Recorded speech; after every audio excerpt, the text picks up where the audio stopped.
What if I told you you could get a copy of the Edge Finder completely free thanks to this live stream's sponsor, 8cap? 8cap is a regulated brokerage that has a special offer for viewers of our channel here, and I wanted to tell you a little bit about how this offer works. There's really only 3 simple steps to setting up a free copy of Edge Finder through our partnered broker, 8cap.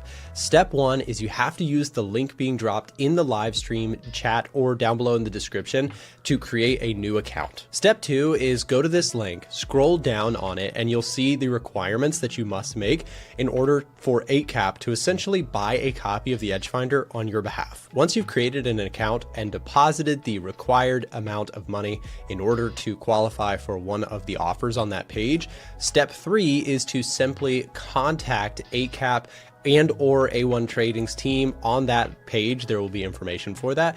And then we will be able to essentially grant you access to our tools completely free, bought and paid for by your new brokerage, 8cap. Unfortunately, 8cap does not accept US traders. However, if you're outside of the US and interested in exploring this offer in more detail, again, like I said, we'll have that link in the live stream chat or in the description down below. Alternatively, you can just head over to a1trading.com/8cap. Thanks to 8cap for sponsoring today's show. Now back to the content.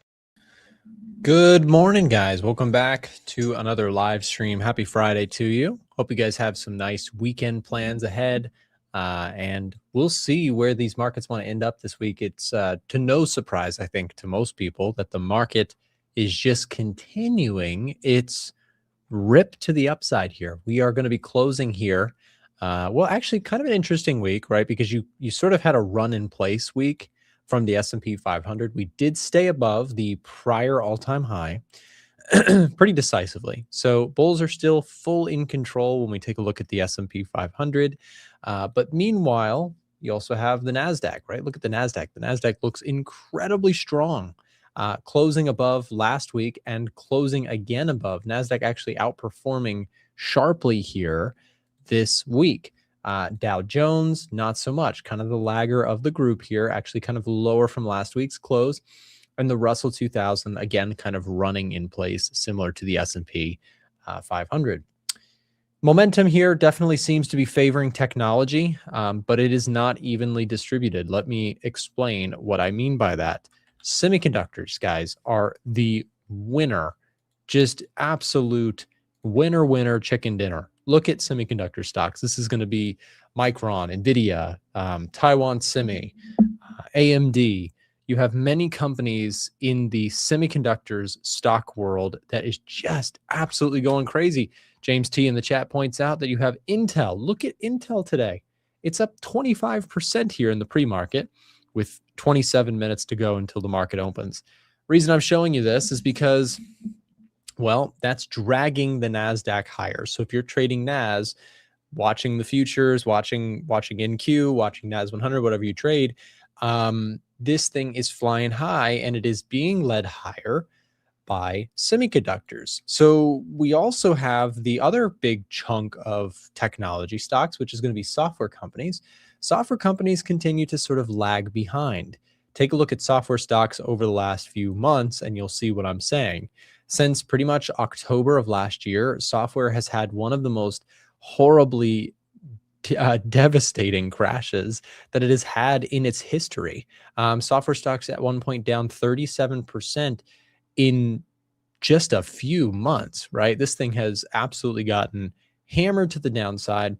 People are worried that software companies, the moats around their businesses are getting destroyed, and that you have all sorts of problems for some of the software type business models, given that AI is perceived to be able to do a lot of these things very easily. I personally think that software has some really quality stocks out there in the meantime, and I've been playing that side of things on my secondary YouTube channel and inside of our Discord where I talk more about individual stocks. I'm watching things like Salesforce and ServiceNow and Adobe and Microsoft, etc. I'm not going to spend too much time on that here on this live stream, as this channel is a little bit more focused on, macro, in the sense that we're looking at currencies, commodities, indices at the higher level. So we'll keep that brief, but I did want to point that out, as you do have, again, some interesting underneath the surface rotation when it comes to the indices. And if you trade indices, I do think even if you trade Russell, the Dow Jones, if you trade NAS, S&P, etc., I think it is good to know what's going on under the hood. So you should build a watch list of ETFs that track what's happening underneath the index, right? So you could do what I've done here. These are all of the different sector ETFs. You could look at discretionary stocks or software, as we discussed, industrials, technology stocks. I think getting to know your sectors underneath the index level is a very, very important thing to do if you are going to be trading at the index level. Which pair are we trading? We'll maybe get to some currencies here later on. We're going to keep making our way through everything here. Just a brief touch on the dollar. Dollar index continues to look really sleepy. Currencies right now to me I don't really see anything too attractive. If I look at the US dollar specifically, we don't have a lot of conviction on the US dollar, although the British pound, someone brought this up in the chat today. I believe it was Max B. Max, if you're here, shout out to you. This is something that was pointed out inside of our Discord this morning. And that is the economic surprise index showing a very sharp rise. I know it's kind of faint here, so bear with me. Very sharp rise in the British pound recently in regards to its economic data. Look at this. British pound, which I don't know what color comes to mind when you guys think of the British pound, but for me, I'm weird about colors. Like I can see colors with different things. Like the British pound for me is a green color. Anyways, actually it's more specifically, it is kind of a darker green than this. But anyways, the British pound getting a really strong reading. So too with the Australian dollar, the yen. These are things getting stronger green lights here on Edgefinder's economic data here. What's getting a weaker reading? The Swiss franc, the Chinese yuan, South African rand, the euro. These things are kind of our weaker currencies. So for my currency traders in the room, this is kind of the distribution that I am looking at. So I'd be more interested in going long things like the British pound, the Australian dollar, the Japanese yen. And I'd be more willing to short things like the Kiwi dollar, the Swiss franc, Chinese yuan. So, this is, I reference this page often because when it comes to currencies, I like to trade the ones that are showing economic upbeat scores, like we're seeing good data come out of the regions, the economies there. And I like to short things that are showing weakness. Like I like to follow the macro momentum as well as the price momentum. So this is interesting. Can we find, maybe we do actually have some, I'm not going to trade the dollar because dollar looks really kind of mixed to me, but British pound, can we do a little study on GBP pairs today? See if there's any Friday trading action on the British pound. See if we can find something. And we do have a couple to check out. We have euro pound getting a bearish rating. I do want to inspect that one. I looked at it yesterday. I didn't love the price action. Pound Kiwi, pound Swiss, and pound dollar. But let's go through this, right? So I'll show you exactly how, this is how Edgefinder 101 works. By the way, we do have a free chat. I'm going to take this screen off in just a second, or I'm going to change the overlay in just a second. But if you want to scan the QR code and join our Discord, the link is in the live, or it's in the QR code. Just scan that on your phone if you're watching from a desktop or something. And join us in our Discord. There is a free chat now available. Please be aware of scammers. We are banning them as quick as we can, but pros and cons. We opened up a free chat, which is great. We're meeting a lot of people. A lot of people are bringing their trading ideas. We're building the community. It's fantastic. Unfortunately, scammers are also trying to break their way into the Discord. They already were. They're everywhere, unfortunately. But yeah, we do have a free chat now. Long story short, scan the QR code, join us in Discord. We'd love to have you in there, even if you don't pay to become a member, which does unlock you more access to stuff that I think you should get. But for free, for starters, join the Discord. Okay, so continuing, let's look at some of these pound pairs just to see. The one that I would maybe be most interested in is pound Swiss. And look at this. So I'm gonna just Like this is a trade setup for me. This is a trade setup for me if I'm looking at pound Swiss franc here, support, resistance. This would be a trade for me, almost certainly. You have moving averages starting to come into play here. If you were to see this type of move, right? A breakout, a retest of this area, to me, that's worth a stab on the long side. Again, not telling you what to do with your account. As always, not financial advice. I got it on my screen all the time for good reason. There's people out there, unfortunately, from my perspective, I mean, I have it all in the disclaimers down below, across the text, on my screen. As always, I am just sharing my thoughts and opinions. We deliberately make sure that people know that because there's people out there who, unfortunately, you know, they really shouldn't be trading and they do anyways, and they make really terrible decisions and then they get angry and want to blame other people. But at the end of the day, I'm not telling anybody what to do with their account. I'm not a financial advisor. With that said, I do like pound Swiss franc. This type of move would be interesting to me, right? Looking for upside, looking for pullbacks. It's a trade that I would be interested in. Other one maybe be pound Kiwi. Let's look at that one. Pound NZD. Yeah, so this one had a nice engulfing candlestick pattern yesterday. Tagged the 38.2% retracement. Just clean up our level just a bit there. So I do like this one as well. Though personally, I'd probably be more interested if it did come double back and test this support area. That could be something to the upside. So there's some currency trading for you today. I know I don't have anything pressing like hit the button right now per se for my setups, but I do still have a couple ideas out there that let's just look at pound dollar as well. Pound dollar, very clean setup here, but I'm a little hesitant. I do like the pound dollar specifically if I was to trade dollar short side, but I don't love dollar short side. And I'll show you why. It's not that I love dollar. Well, actually, hold up. Let me take a second here. Do I like dollar long side? Let's look. Fundamentals +2. Non-farm payroll was strong. Unemployment rate was better than expected. ADP better than expected. Weekly jobless claims were soft. JOLTS job opening just barely soft. Producer price index was soft for the dollar. 2-year yield is on the rise. That's bullish dollar.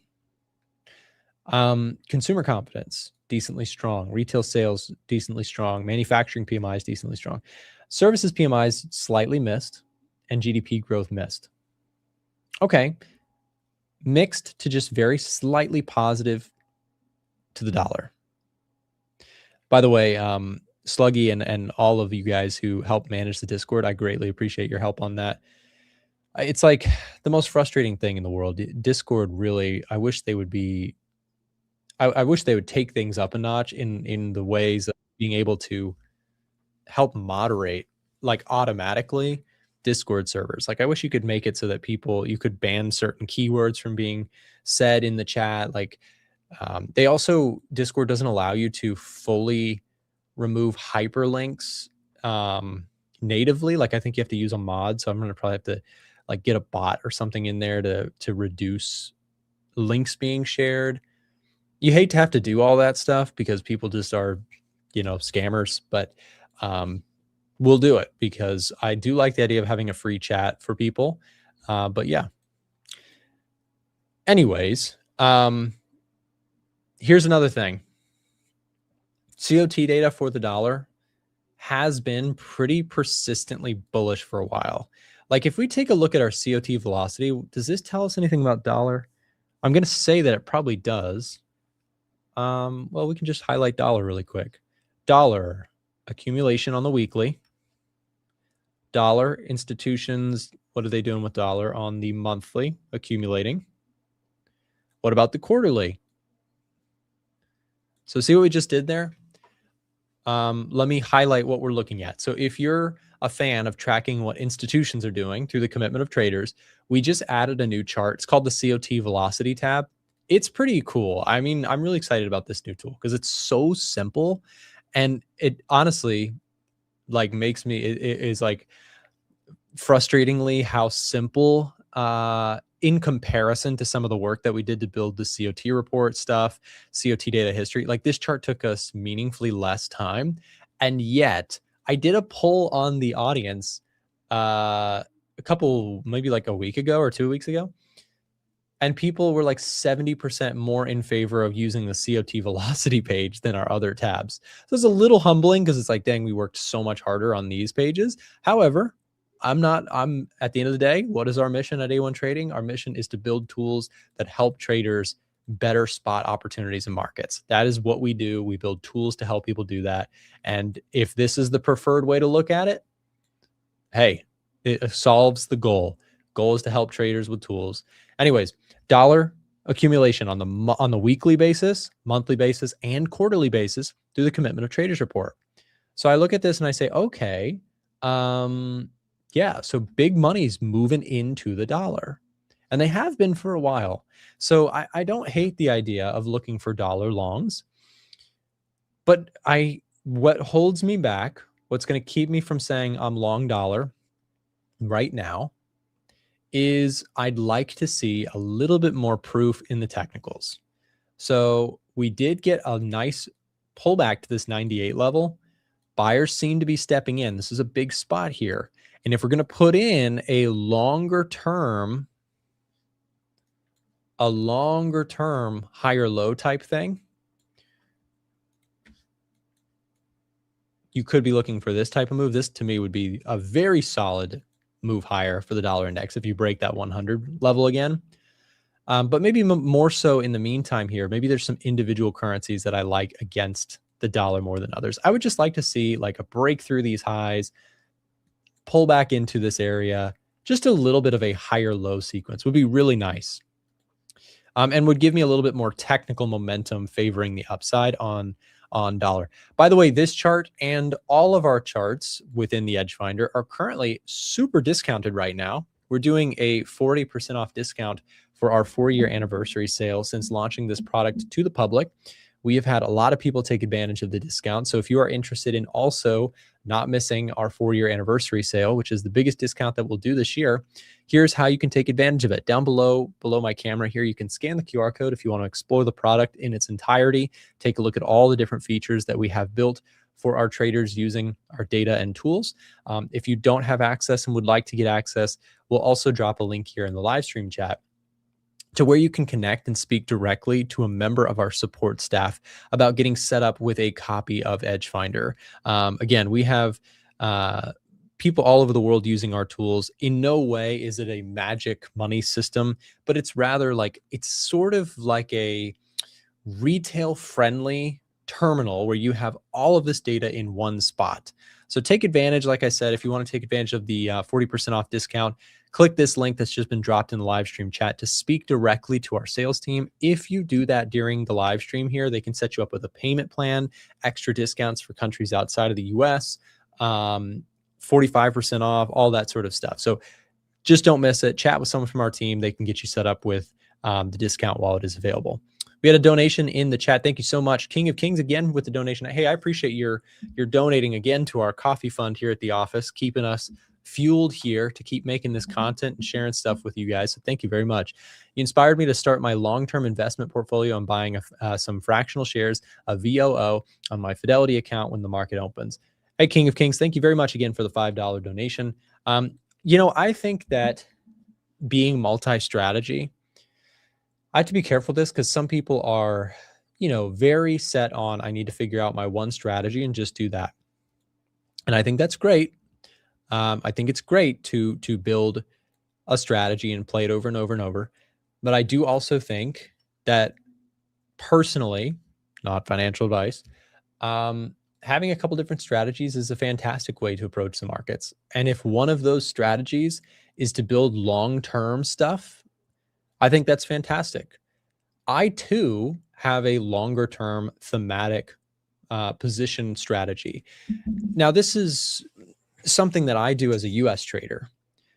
In the US, if I take a trade, let's say I go long oil and I make a profit and I close it 4 days later, 5 days later, and I do this all the time, right? I mean, sometimes I also lose, but let's say I take a profit. In the next year's taxes, I have to pay taxes, short-term capital gains tax.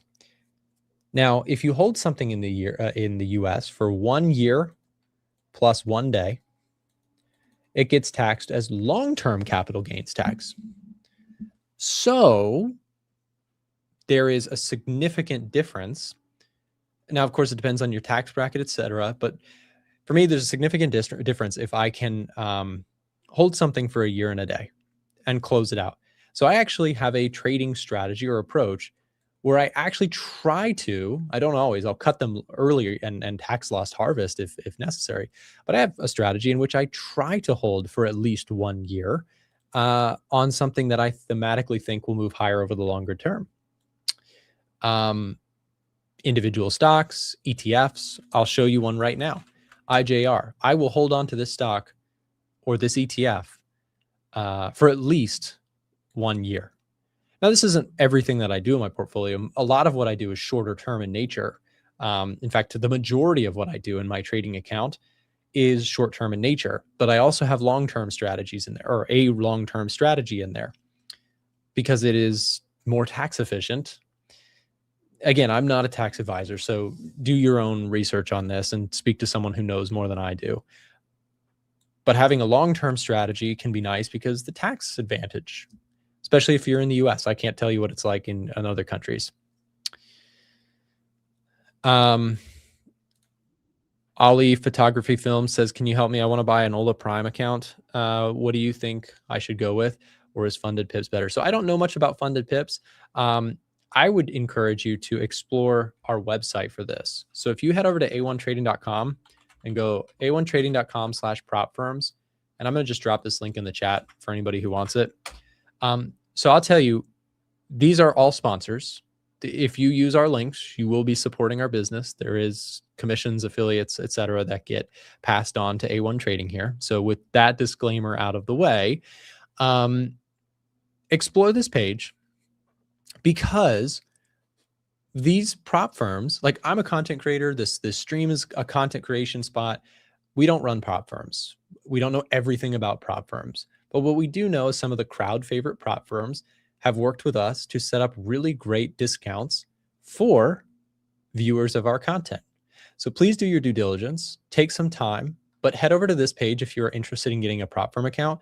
We always have our best sponsored offers on this page. So like you can trade with DNA Funded, explore them, see if they're right for you, see if you like that firm. And if you do, A1T20 for 20% off. Maven, right? They have a 5% off code with us. A lot of people love Maven because they offer some really low cost rates. But again, do your homework, because these are sponsors of mine, but I'm telling you, go do your research on each one of these. Use our codes because, again, you'll be supporting the channel and I appreciate it, but also because why not take advantage of discounts that are out there? But find which one works for you, because different people have different strategies that might work better. I can't give you personalized advice on which one to choose, because your strategy, I don't know what your strategy is. I don't know what your time frames are. I don't know. Like, do your own research, put yourself in the driver's seat. If you're going to trade with funded accounts, be your own research, like do research on each one of these, see if they are right for you. Because I'm telling you, if you're a prop firm trader or if you're trading on a brokerage account, one thing that people totally miss or undervalue is shopping and reshopping for the best place for you to be trading with, right? There is an incredible difference that it can make in your trading journey, choosing the right prop firm, the right brokerage, etc., for you and for your style and for your strategy, and taking advantage of discounts out there. Like I'm telling you, I know obviously we're always talking about where to get in, where to get out, what markets look hot, what markets don't look hot, but don't undervalue the importance of selecting the right firm to trade with, selecting the right brokerage to trade with. So again, full transparency, these are our sponsors, but please do your own research, find out for more on that website that just got dropped in the live stream chat. Because again, most people undervalue that. People, they'll just jump in and trade with any brokerage or any prop firm, but really you should be doing some research on it, because you can make a substantial difference for the better or worse, choosing the right or wrong firm or broker. What do you think about gold today? Yeah, let's take a look at gold. I've been very bored with gold here recently, to be candid with you. Gold is stuck in a range. We've still got this range that we've been in back and forth. I do also think that I lean just slightly more positive on the US dollar. So if I compare that to gold's getting a +1 score, so very, very neutral score here. We do have the latest commitment of traders data coming out tonight, so it will be interesting to see if they continue to add more to their gold longs or if they start to reverse or sell gold. We'll watch that COT report tonight. That data will be interesting for gold moves. So stay tuned on that. But I'm very neutral on gold from a price action perspective. It looks very choppy, looks very back and forth. And I don't have, like, you can get down there and trade the 15-minute if you want, but for me, that's just not for me. I'm looking for a bigger, more clear macro driven trend on the 4-hour and the daily. And it's just, what we prioritize on these, streams where I'm talking about my approach to markets. I tend to be looking for a macro trend that makes sense. Unlike the 4-hour, you have this sort of downward trend forming, but I think if you're a bear, you probably want to see this thing break underneath 46.60 with some conviction. And if you're a bull, you probably want to see a break back through those highs, or on a more local, shorter term basis, a break of at least this downward structure we're seeing. Oil is down here a little bit, retesting this breakout spot. Let's see if this holds as support here today. Geopolitics are back and forth, as they have been for the last several weeks. We're trying to figure out if negotiations are going to happen or not with the US and Iran. It seems like Iran is shutting that down.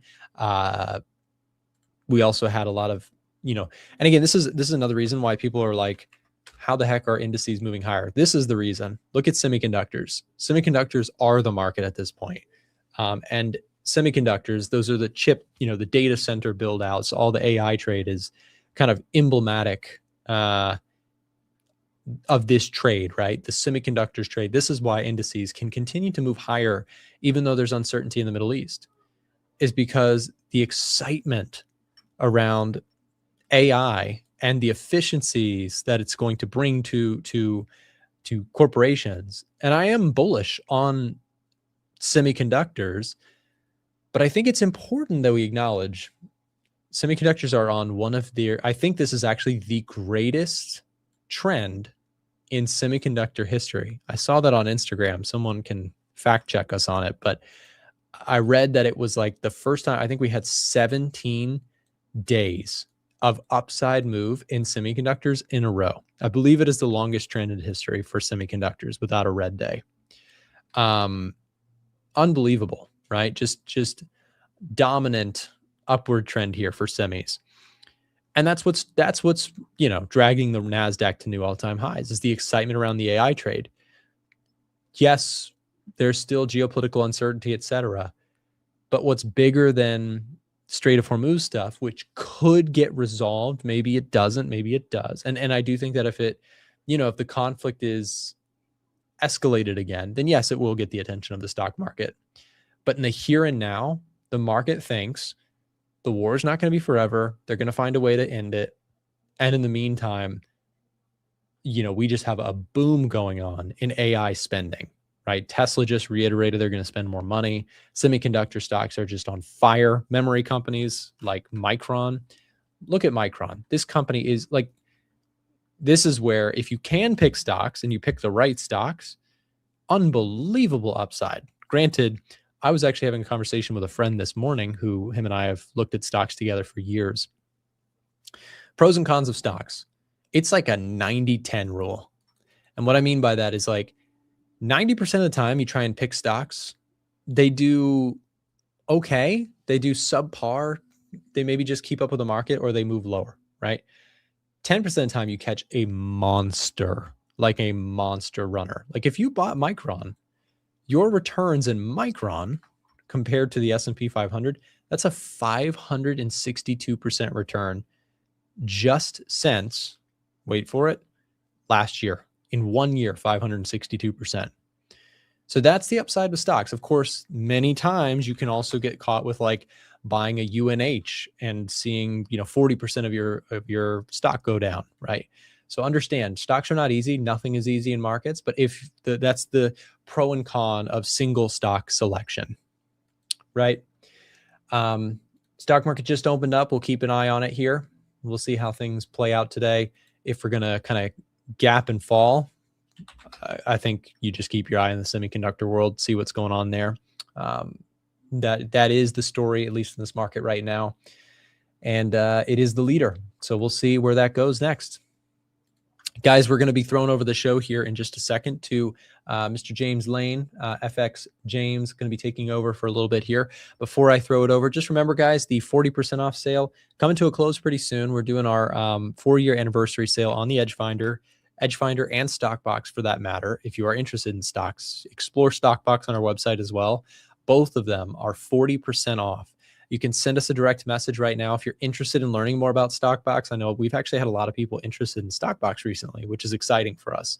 I know I talk more about Edgefinder on this channel, Stockbox on my other channel, where we focus more on stocks and options. But explore both because the sale is not lasting much longer. So click this link or scan the QR code below my camera to speak to a member of our team and get that set up. Up next, Forex James after this quick break. Stay tuned. If you are a swing trader and you are looking to get funded, then check out today's video sponsor, Ola Prime. Ola Prime has a challenge built deliberately for swing traders. Check this out. The Prime Challenge offers the ideal setup for swing traders with leverage up to 30 times. They also allow news trading. Weekend holding is also allowed. They offer up to 95% in rewards, and they have a 100% challenge fee refund available if you are able to complete the challenge. I know that a lot of people who watch these live streams tend to be more swing trader focused. So when looking for a partner to sponsor today's show, Ola Prime stood out as a perfect candidate. If you'd like to check out Ola Prime for yourself and get a live stream discount, then check this out. Simply use the promo code A1Live, that's A1Live, for 35% off any of their challenges. As always, make sure to do your own due diligence to see that this is in fact the right firm for you if you are looking to get funded. All the information will be now dropped in the live stream chat or in the description down below. Now back to the stream. Hey, how's everyone doing? Happy Friday, ladies and gentlemen. Hope everyone's well. Hope you've all had a very profitable week. So we've seen some pullbacks in the market today, nothing too drastic. Aussie New Zealand is having a little bit of just a bit of a moment. I'm not concerned. So what we had on the H4 is a little bit of an overbought condition here on the RSI. We came into this triple top. Excuse me. So technically speaking, a little bit of a drop off from here is completely expected. As long as we don't start breaking this 200 moving average on the H1, I'm completely fine staying in the position. Either way, to be honest, it's been an absolutely fantastic trade. So even if this scaling it doesn't work out, we can still book some pretty healthy profits on the trade overall. New Zealand US dollar. Now, yesterday I was saying that I was going to cut it after the stream. However, as soon as we ended the stream, or I ended my segment on the stream, maybe half an hour after, we started to see some really positive developments.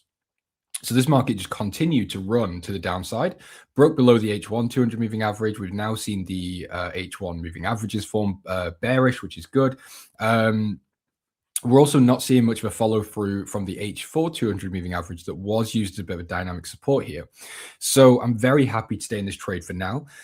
We have also seen a little bit of a sort of break and retest behavior around this, what was previously support here. So as you can see, broke below, retested this 200 moving, used the 200 moving average as support, retested this level, and it looks like we're now ready to continue lower. So I still really like this trade actually. It has also popped back on the Edgefinder. Now, yesterday, New Zealand US dollar fell off. I'm fairly sure it went down to a -4, which pushed it into negative territory. And because at the time, it was kind of just not doing much, we're still in a little bit of drawdown, maybe a slight bit of profit. I can't remember. So I was considering cutting it, but, you know, it worked out. Well, so far it's starting to work out. Euro pound. Now I really like this one. It's a pending order. I'm not in this trade yet, unfortunately. I was almost tagged in about an hour ago on this this top candle here, but it didn't quite get there. So the pending order is still there. I'm still looking for a little bit of a higher retracement into this 50% level, retest these levels, these lows over here. That would give us, again, that break, retest into the fib zone, and hopefully a continuation lower. We've also now had the moving averages here also form a bearish trend. So I really like Euro Pound. It's also the most bearish reading on the Edge Finder. I actually made a video about Euro Pound as well on my channel, so feel free to go and check that out if you want a bit more of an in-depth look at it. Swiss yen's not working out so far. I did post on my Instagram story that I took a scaling position. So I added to the trade right here on this low. I got taken out with a trailing stop about here. So made about $100 on this trade, but overall it looks like it's not working out too well at the moment. And I'm fairly sure the yen pairs are actually getting bearish readings. So we've got CAD yen, Swiss yen, New Zealand yen, all bearish. So yeah, I'm not very optimistic about this trade anymore, but I'll leave it to run because it's not broken yet. Once it starts breaking this low, then I'll probably take 50% of the position off and let the other 50% run. If we start seeing positive developments from there, I can just put the 50% back in. But if it runs to full stop loss, at least then I'll take a slightly less of a hit than the full risk that I did have. Finally is the Australian dollar Swiss, which is not doing anything. A little bit of a gap down or move down on the market close last night, but overall very flat. Anyway, let's see what you guys are saying. Sluggy, hello. Good to see you. Ian, my friend Ian. How you doing, Ian? Cycling Club. I love coming to these streams. You know, it's a highlight of my day. I like talking to you guys. It's always a nice warm welcome. Europound shorts, yes, got it last week. Cycling Club, are you the guy that's in my free Discord? I'm not sure if you are. Someone caught fantastic shorts in Europound. It was either here or here. I can't remember, but someone caught it, and it was fantastic. It was beautiful. So if that is you, congratulations. Max, hello, good to see you. Leon, hello. Okay, so what we talked about, Swiss yen jumping into negative score is a beautiful confirmation of my Swiss yen sell. You know what's funny, Max? We seem to very often have opposite positions, which, as I always say, is actually a very good thing. It's always good to have people with different ideas. But yeah, if it's working out for you, congratulations. I'm using the current, we spoke about this yesterday and I think the day before as well. But very commonly, you'll hear the Edge Finder isn't a timing tool. Don't use it as a way to time entries, which is absolutely correct. You shouldn't. However, in a very specific situation, like what I'm about to explain, it can be. Or at least for the way I trade, it can be. So New Zealand yen, as we've already just said, New Zealand yen, Swiss yen, CAD yen, all, excuse me, sorry, all getting bearish readings. Now, I'm not really wanting to be a seller. I don't really, I've got no, I'm very much in the camp that the yen is still weak. It's still a funding currency. I'm very happy to just buy these assets. But in the way that I'm using the Edge Finder as a timing tool in this case is avoiding being about, obviously I'm in Swiss yen now, but that was before the Edge Finder was really bearish. So at the moment, I'm letting the bearish readings play out. If the market wants to come down, totally cool. I'll stay out. But once it flips back to neutral or maybe bullish, then I can start looking to be a buyer on the dip. So that's my plan at the moment with New Zealand yen. Anyway, I'm not sure about the other yen pairs. I need to do a bit more research into them, but I think that's quite cool. You can follow the Edge Finder's readings or you can use it in different ways. It's very versatile. Code elite for a discount, by the way. Quick plug. You're not in the free Discord, but my entry price is at, okay, let's have a quick look at your entry. So you said 0.87089. Okay, yeah. Yeah, really nice entry, actually. I mean, I'm a bit jealous, but it is what it is. as long as you're in money, it's all good. Yeah, I mean, I was very tempted to slightly break my rules this morning because what we had was a consistent rejection of this 38.2 fib level. I very rarely ever use this level. However, we were rejecting it multiple times and I was starting to get a little bit of FOMO. I was like, you know what? Let's unselect that. Let's disappear from the chart for a bit. So that's what I did. Almost tagged in. Didn't quite happen, but it is what it is. It's fine. I'm happy to leave this pending order pretty much over the weekend and reassess it on Monday. Maybe I can get a market execution on Monday. Oh, sorry, maybe I'll have to go for market execution on Monday, but we'll see. No pressure.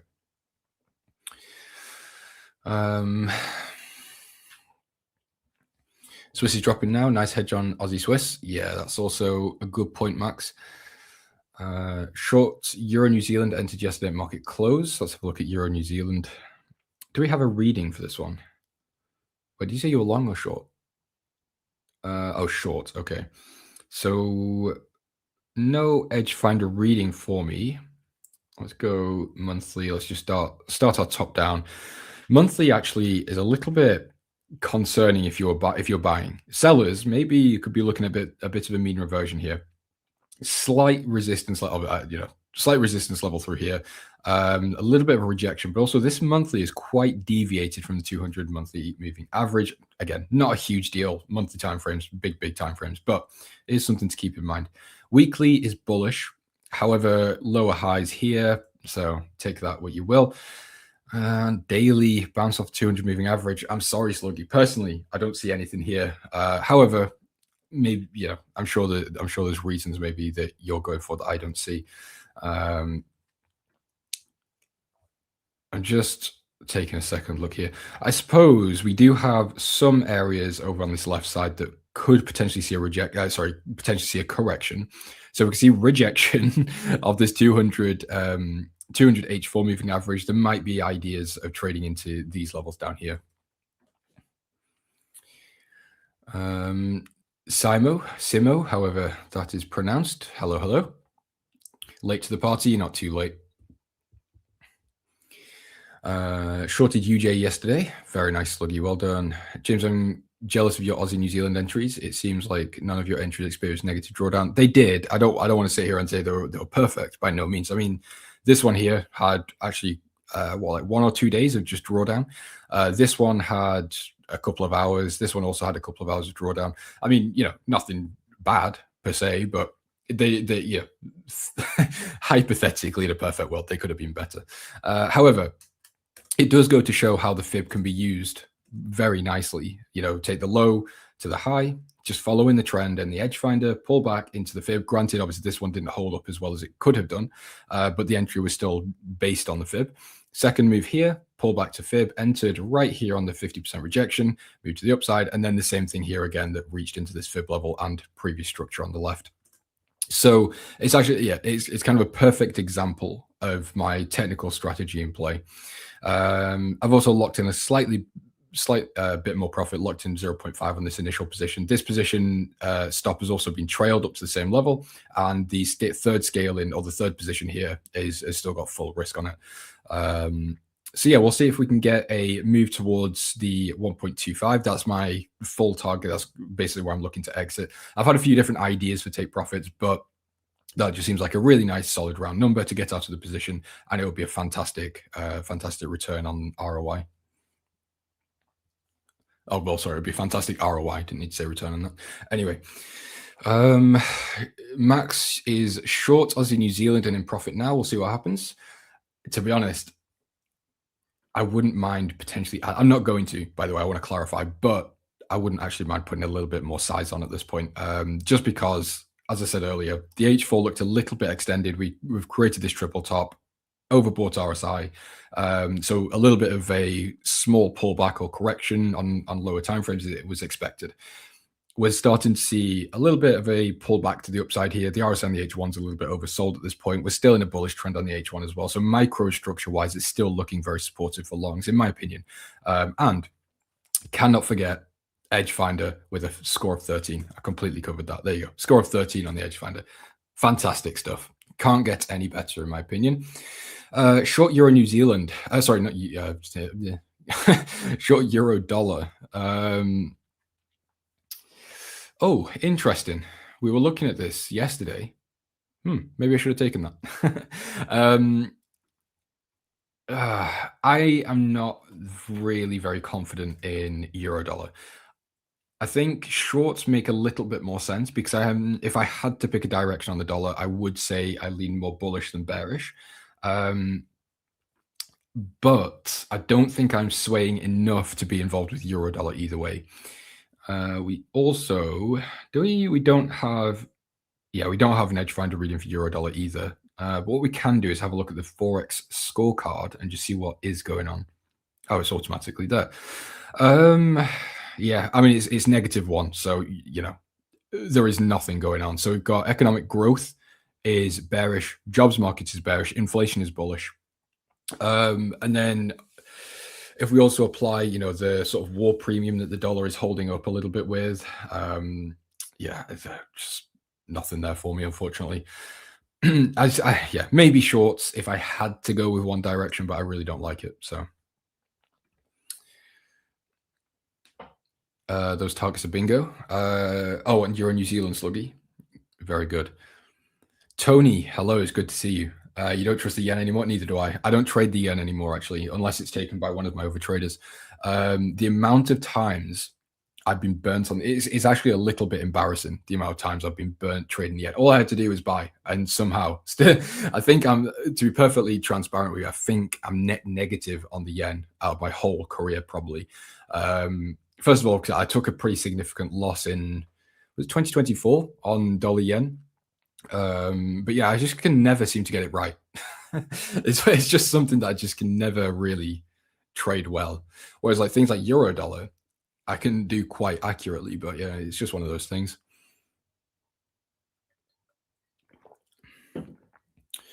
Trying to be patient, ready for the UJ rally before going short. Yeah, I don't. I'm not sure I would want to short dollar yen, but as I already said, probably wouldn't work out in my opinion. I know, but can't get any better for me is exactly the point. NZD flipping hawkish might bring interest rate. Interest in. Yes, but relative strength is still in favor of the Aussie dollar, in my opinion. So, as we've already discussed multiple times, I am still absolutely, I'm not going to say 100%, I'd say 99.9% positive that we're going to have a mean reversion on Aussie New Zealand at some point. That will come, I think, when we have a real shift in sentiment, when there is some reason, obviously, fundamentally speaking, that the Australian dollar is no longer more attractive than the New Zealand dollar. At that point, we're going to, again, very likely, in my opinion, we're going to see a reversion back to sort of the mean of this range.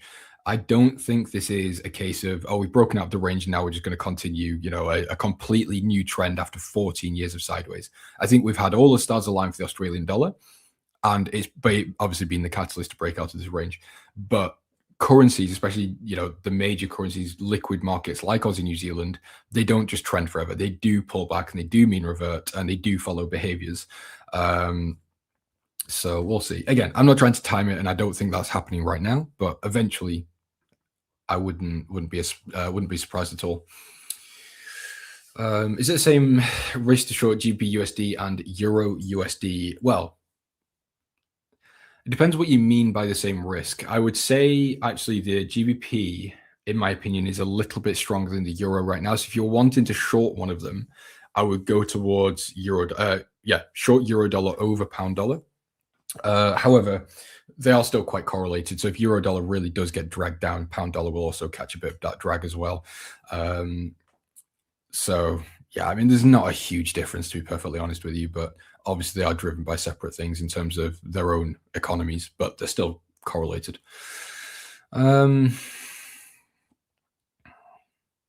With an account of 1K, I take 2 trades. Wait, hold on. With an account of 1K, I take 2 trades per asset and risk 2% for the start of the year. And now I'm up around $850 because of you, sir, James, and A1.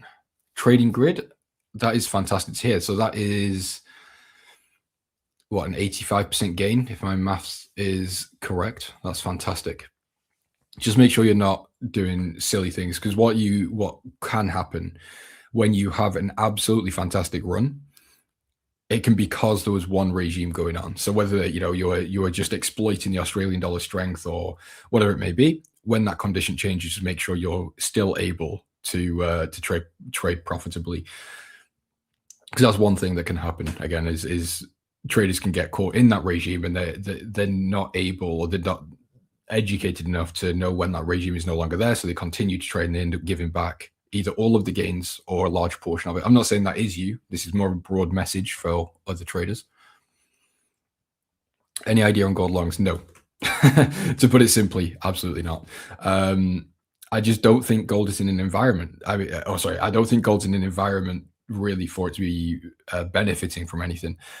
Nick put a video out actually yesterday. I think it was about buying copper, and he broke down gold really well, and basically just said that, to paraphrase, most central banks are leaning more on holds or hawkish. Gold doesn't do well in that environment, point blank.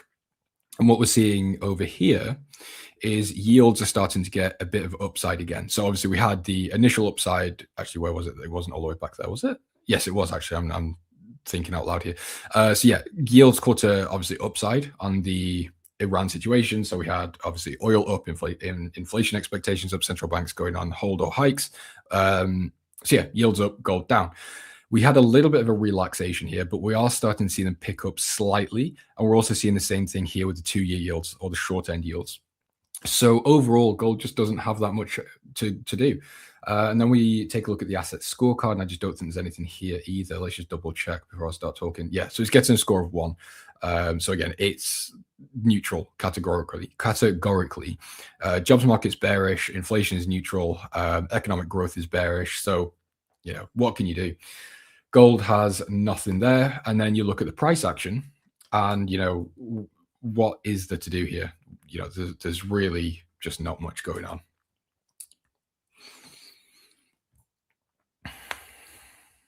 With JPY, time is difficult, but eventually something will happen.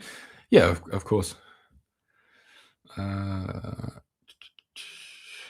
AUDCHF seems good on longs. It does. That is why I'm in. So yeah, we're in the Aussie Swiss longs, which is quite nice. But we're kind of just stuck in a bit of sideways price action at the minute.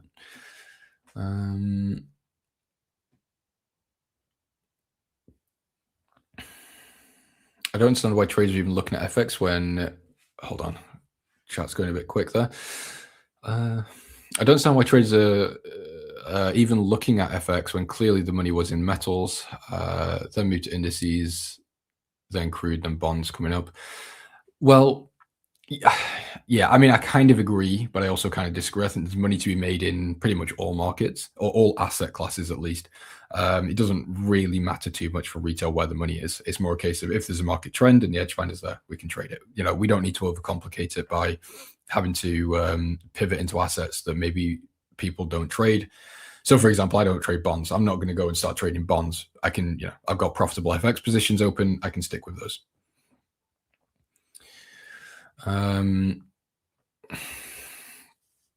Different strokes for different folks. Exactly. That's very well said. I use carry trade and edge finder score. A strong bias and fundamental and technical. Very nice trading grid. That's, yeah, beautiful stuff. Yeah, make sure you drop me a subscribe on YouTube, by the way. I am trying my best to get to 5,000 subscribers. So it's coming to the end of my segment. We do have the one and only Alan Perez coming to take over in a couple of minutes. So if there's any final chart requests, let me know. If not, we can continue just having a little wander through. Australian dollar individually, the currency itself is getting a bullish reading, which is nice. The US dollar has also actually just got a bullish reading. I didn't notice that earlier. New Zealand dollar, actually, this is really nice for my New Zealand dollar short position. So US dollar is bullish, New Zealand dollar is bearish, and we're also getting obviously the New Zealand US dollar pair getting a bearish reading too. What else do we have? Pound New Zealand, I'm not overly interested in, I don't think. Let's just double check. I think we looked at this yesterday. I can't remember if we found anything. I mean, I would assume not, if I can't remember. Let's see what's going on in the daily. Yeah, okay. Actually, this looked okay. But I think yesterday what we were looking at was this H4 trend. So I wasn't really in favor of the fact that we bounced off the daily 200 moving average, which is quite nice. But at the time, we were coming into this moving average cluster or whatever you want to call it. I didn't want to be a buyer there. However, we've broken above now. So this is technically now reestablished a bullish trend. The daily looks healthy. So maybe Pound New Zealand isn't a bad idea. Yeah, the downside, I'm remembering it now, and I'm looking at it. The downside is the R&R. The risk is okay, but I think really you'd be looking towards a 1-to-1 or a 1-to-1.5 max. Obviously, I'm assuming you'd be targeting these highs, which is what I would do. But yeah, I think it might be worth a bit of a stab, but it's definitely not my favorite, purely based on technicals. I think fundamentally, sure, I really like the edge finder reading, but yeah, it's looking a little bit ropey on the technical side. Pound is getting a bullish reading as well. I've actually not been on my desk this morning, by the way, which is why I'm doing so much sort of thinking out loud. So that goes back actually to the pound dollar, euro dollar conversation we're having. So yes, I think if you were looking to be involved, I think pound dollar probably would be worth staying away, because we have the pound getting a bullish reading of 9, but we also have the US dollar getting a bullish reading. So based on just this, pound dollar should, in theory, have more of an upside drag. Obviously, the pound is slightly more bullish, but I wouldn't want to trade two bullish currencies. You know, the idea is you go for strong versus weak, not strong versus strong. So yeah, I would scrap pound dollar personally. However, I've also just noticed now I'm looking, pound dollar is getting a bullish reading, but what I said still stands in my opinion. Thoughts on Aussie CAD? No edge finder reading, so automatically I'm going to go in with a neutral bias. Yeah, so we're coming into this level of previous resistance, current support. H4 is bullish, daily's bullish. Technically speaking, I wouldn't mind being a buyer. Yeah, based on pretty much just the trends and previous structure here. Let's just see. Is this a fib level? It's not a fib level, unfortunately. So yeah, scrap the fib on this one. I think, yeah, maybe just buying at support here is kind of all I've got for you. But again, that's only based on trend and a level of structure. I don't really have the fundamentals to back that up on the edge finder. So as I said, default is neutral. Master one kick 10,000 times better than mastering 10,000 kicks at once, Bruce Lee. It's like running 10 different businesses at the same time, but I get what you're saying. Yeah, I suppose, yeah, I mean, there is, it kind of depends though. I mean, you could apply that all down to one individual market. So, you know, you get people only trade euro dollar or people only trade Nasdaq. Anyway, that's not the point. So let's just do a quick checkup on Bitcoin. That's becoming a bit of a habit on these segments, just doing a little review on what's going on. So it's tricky because I'm not a Bitcoin trader. I don't want to sit here and really give you too much on like the drivers. However, I am, as I said, still a little bit cautious that although it looks like we've bottomed here off this 200 moving average, the RSI was oversold. And these levels could, in theory, act more as a sort of break and retest rather than it just being a case of Bitcoin's now going back to all-time highs. Again, I could be completely wrong. I'm not involved in Bitcoin. Don't take this as gospel. But again, it's just a concern. I'm not saying that is going to happen. However, having said that, Bitcoin is bullish, or was, yes. So Bitcoin's getting a bullish reading of 5. So it might be something to take into consideration. If we can break above these levels, whether it be this one, look for the retest and continuation, maybe look to enter on a retest. Same thing on the second level. Maybe a retest, break and retest type entry would be maybe the more sensible, not financial advice. What else is there? There's not really anything else. So let's just do a final check euro pound. I am a little bit salty on this position just because I have a feeling I've missed it. I mean, there's still time, obviously, but yeah, I'm just a little bit annoyed that my entry was missed by a couple of pips. I mean, that's trading. That's how it goes, but yeah, it's never good when that happens. So take profit wise, I don't have a hard take profit. I think obviously sort of maximum I would allow this to run would be, well, yeah.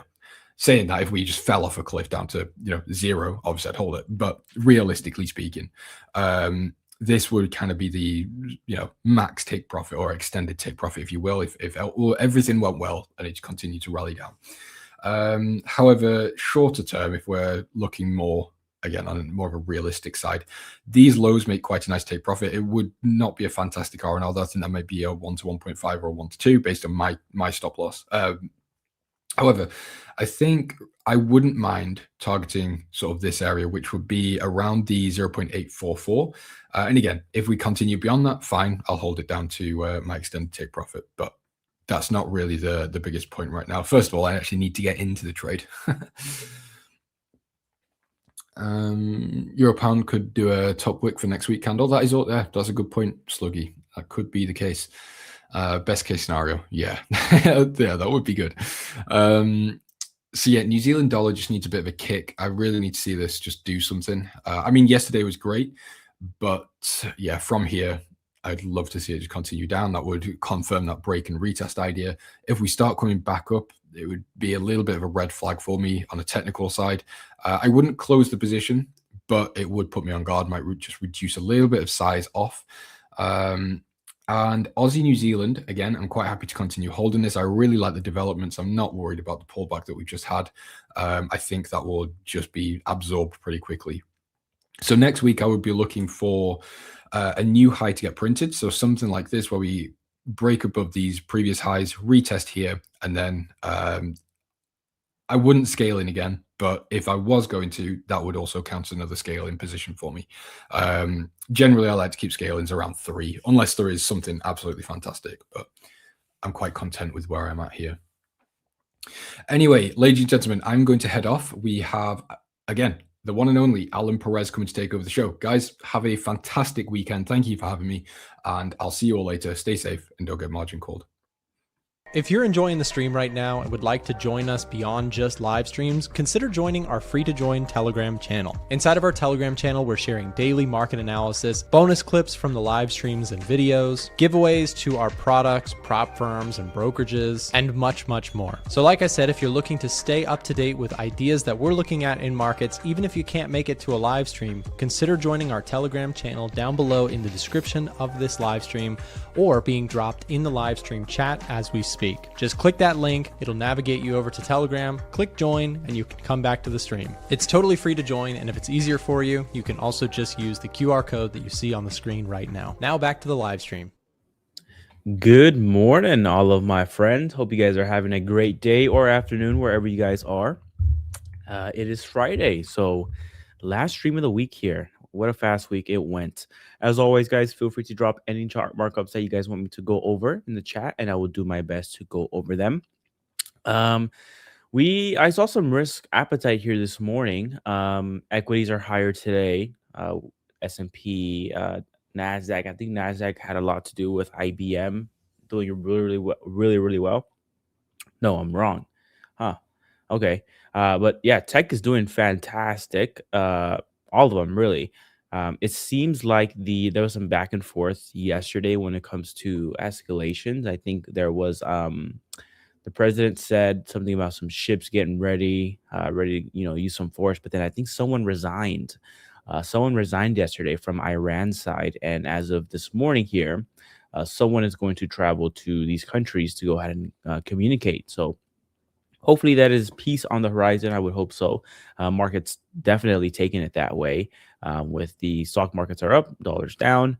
And so what does that mean for my positioning? Well, it happened to me again. And what I mean is Euro pound, one that I really wanted to go ahead and short here. And I missed it by a hair as far as my alert and entry goes. So a little bit frustrating. So we'll see if I can get a pullback somewhere into this level where I can take a stab at it. But it seems like I have missed the train. I don't really want to short right here anymore, but we'll see. That's kind of frustrating. It was one of my preferred things on the Edge Finder, but we do have a lot of other things there as well. So you do have, for one, Euro pound is getting a bearish reading that's a little bit stronger than yesterday.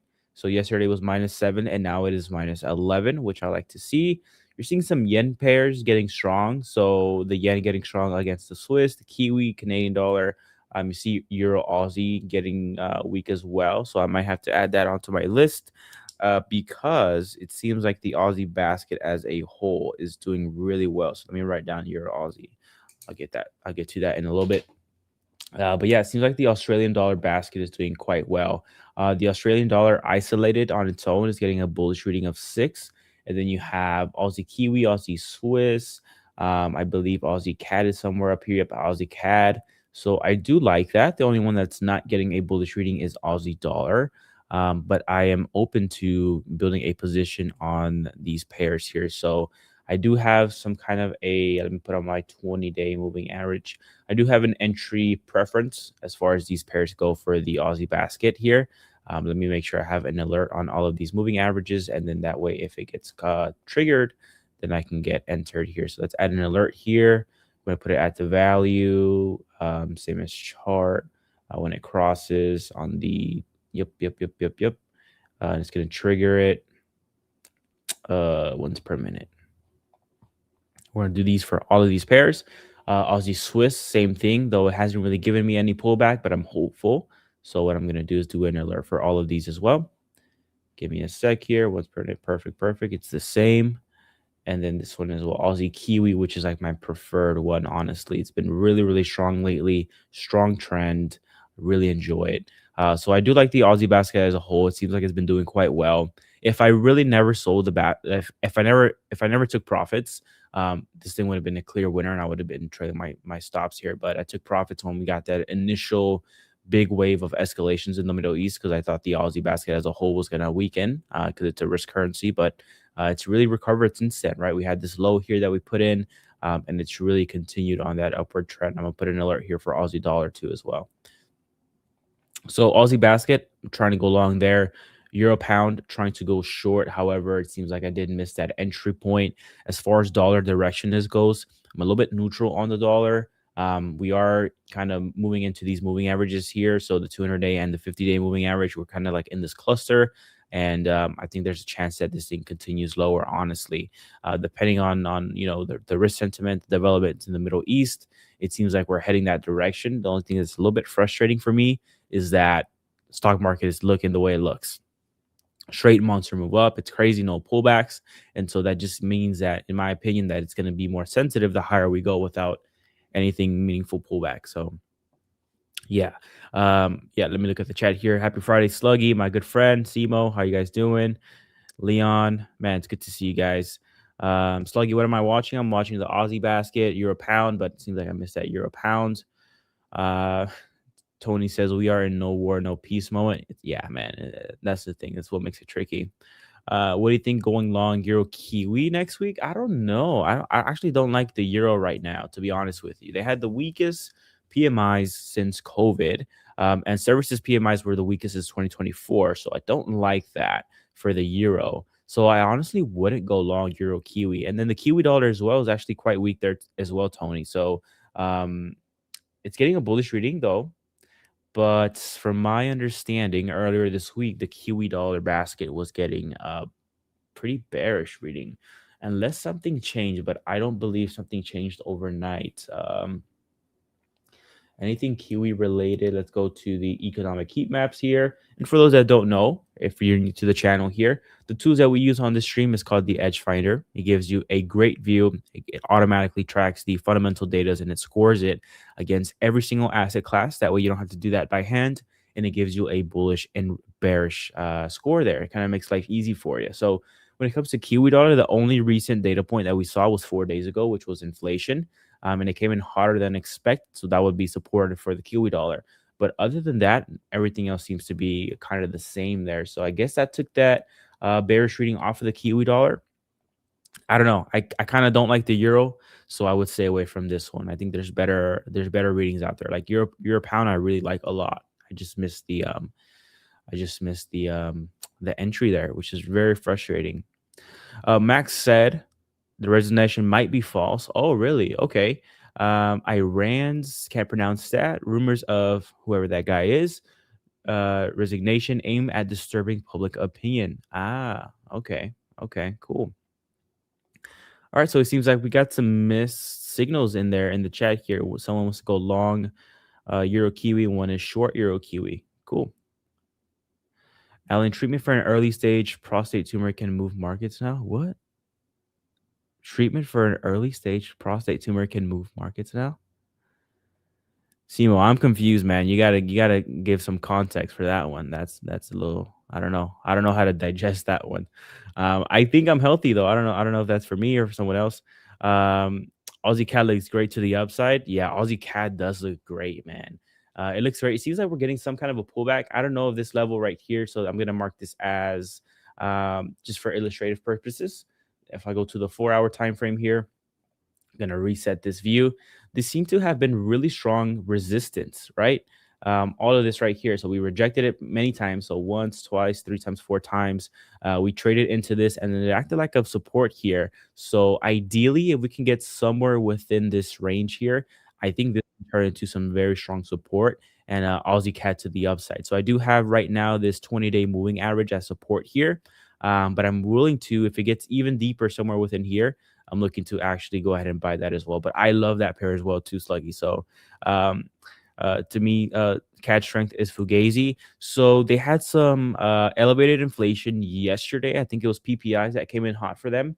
Let me fact check that real quick here. So we'll go to the Canadian dollar economic heat map. By the way, guys, this tool is 40% off, 45% off. So definitely go ahead and snag yourself a copy of that. PPI, yeah, so came in way hotter than expected here at 7.8% versus 6.5%. So that is very high there. And then also to retail sales this morning here came in weaker than expected. So that's definitely not good for the Canadian dollar outlook there. And so I would expect dollar CAD higher. But for us, particularly talking about Aussie CAD, the Australian economy is doing quite well. They have elevated inflation that they're looking to fight, and the growth doesn't seem to be that much of a problem versus the Canadian dollar that seems to be the problem there. So I do like this pair a lot, Sluggy. We're on the same page there. Hopefully, I can get a decent pullback and participate in that one. Okay. Alan, you have a red zone drawn on your euro pound chart. Do you ever use those zones to take trades immediately? Cycling Club, no, I don't. The colored zones, I've been implementing them here on the stream more lately just to make it easier on the eyes. I know some people are watching on a computer or a TV or a phone, and so I try to make it easier on the eyes because usually I have like these gray ones here, which I preferably like here, which makes it super clean. They kind of like they're not as invasive to the eyes or to the chart.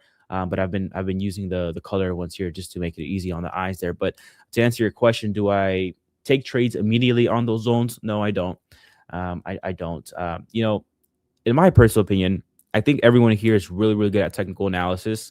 But technical levels are not like concrete set in stone where things will react to them. So sometimes you have a zone and it just, price just flies right through it, doesn't respect it, doesn't do what it usually does.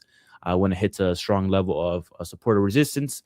So they're just for illustrative purposes and trying to find good levels to buy, to sell. But one thing I do like is that Forex particularly reacts really good to your horizontal levels, in my personal opinion. Hey, Bashy, man, good to see you, my friend. Hope you're having a great day, and hope you had a great live stream as well for your channel. Am I still short Kiwi dollar? No, man, I got stopped out of Kiwi dollar. However, right now it seems to be back within like near my entry point, but that's okay. I think that regardless, nonetheless, I think Kiwi dollar does have some upside if you do have some de-escalation talks.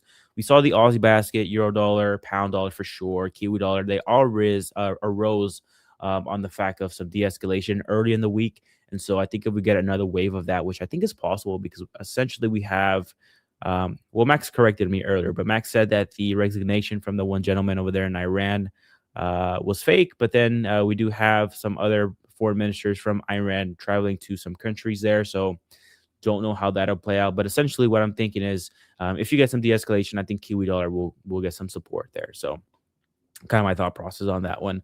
Lex. Yes. Hey, Lex. I remember. Can you touch on your video yesterday on how it will affect the market and Edgefinder scoring?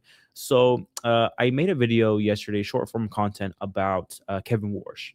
Essentially just bringing out what the regime change could look like, some things that he's mentioned before. And I have Marco here joining me as well. So I would love to have his insights into this as well. Marco, how are you, my friend? Hello. Well, how are you? I'm doing pretty well. Good, man. Good. I was gonna answer this question here, and I know you had some takes on this as well, so maybe you can add into this. But Lex asked about the Kevin Warsh new regime that he comes in. Mm-hmm. A couple of Mm-hmm. things that he wanted to do. One of the things was, and I pulled this up here for this morning as well, Lex.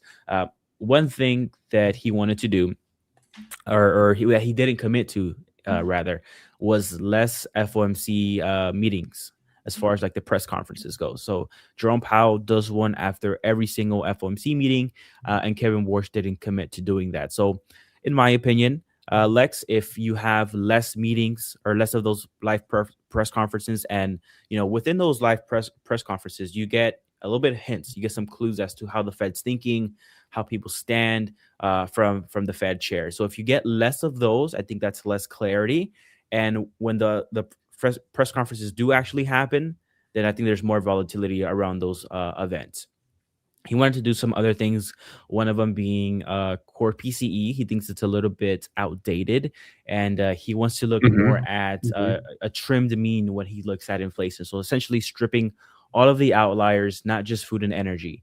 And so essentially, if we were to be, if Kevin Warsh right now was the Fed chair and he was approaching inflation under that framework, then inflation right now would be at 2.3% versus PCE showing 3% right now, which convenient given that the president wants to cut rates, and it seems like we're making progress on that front.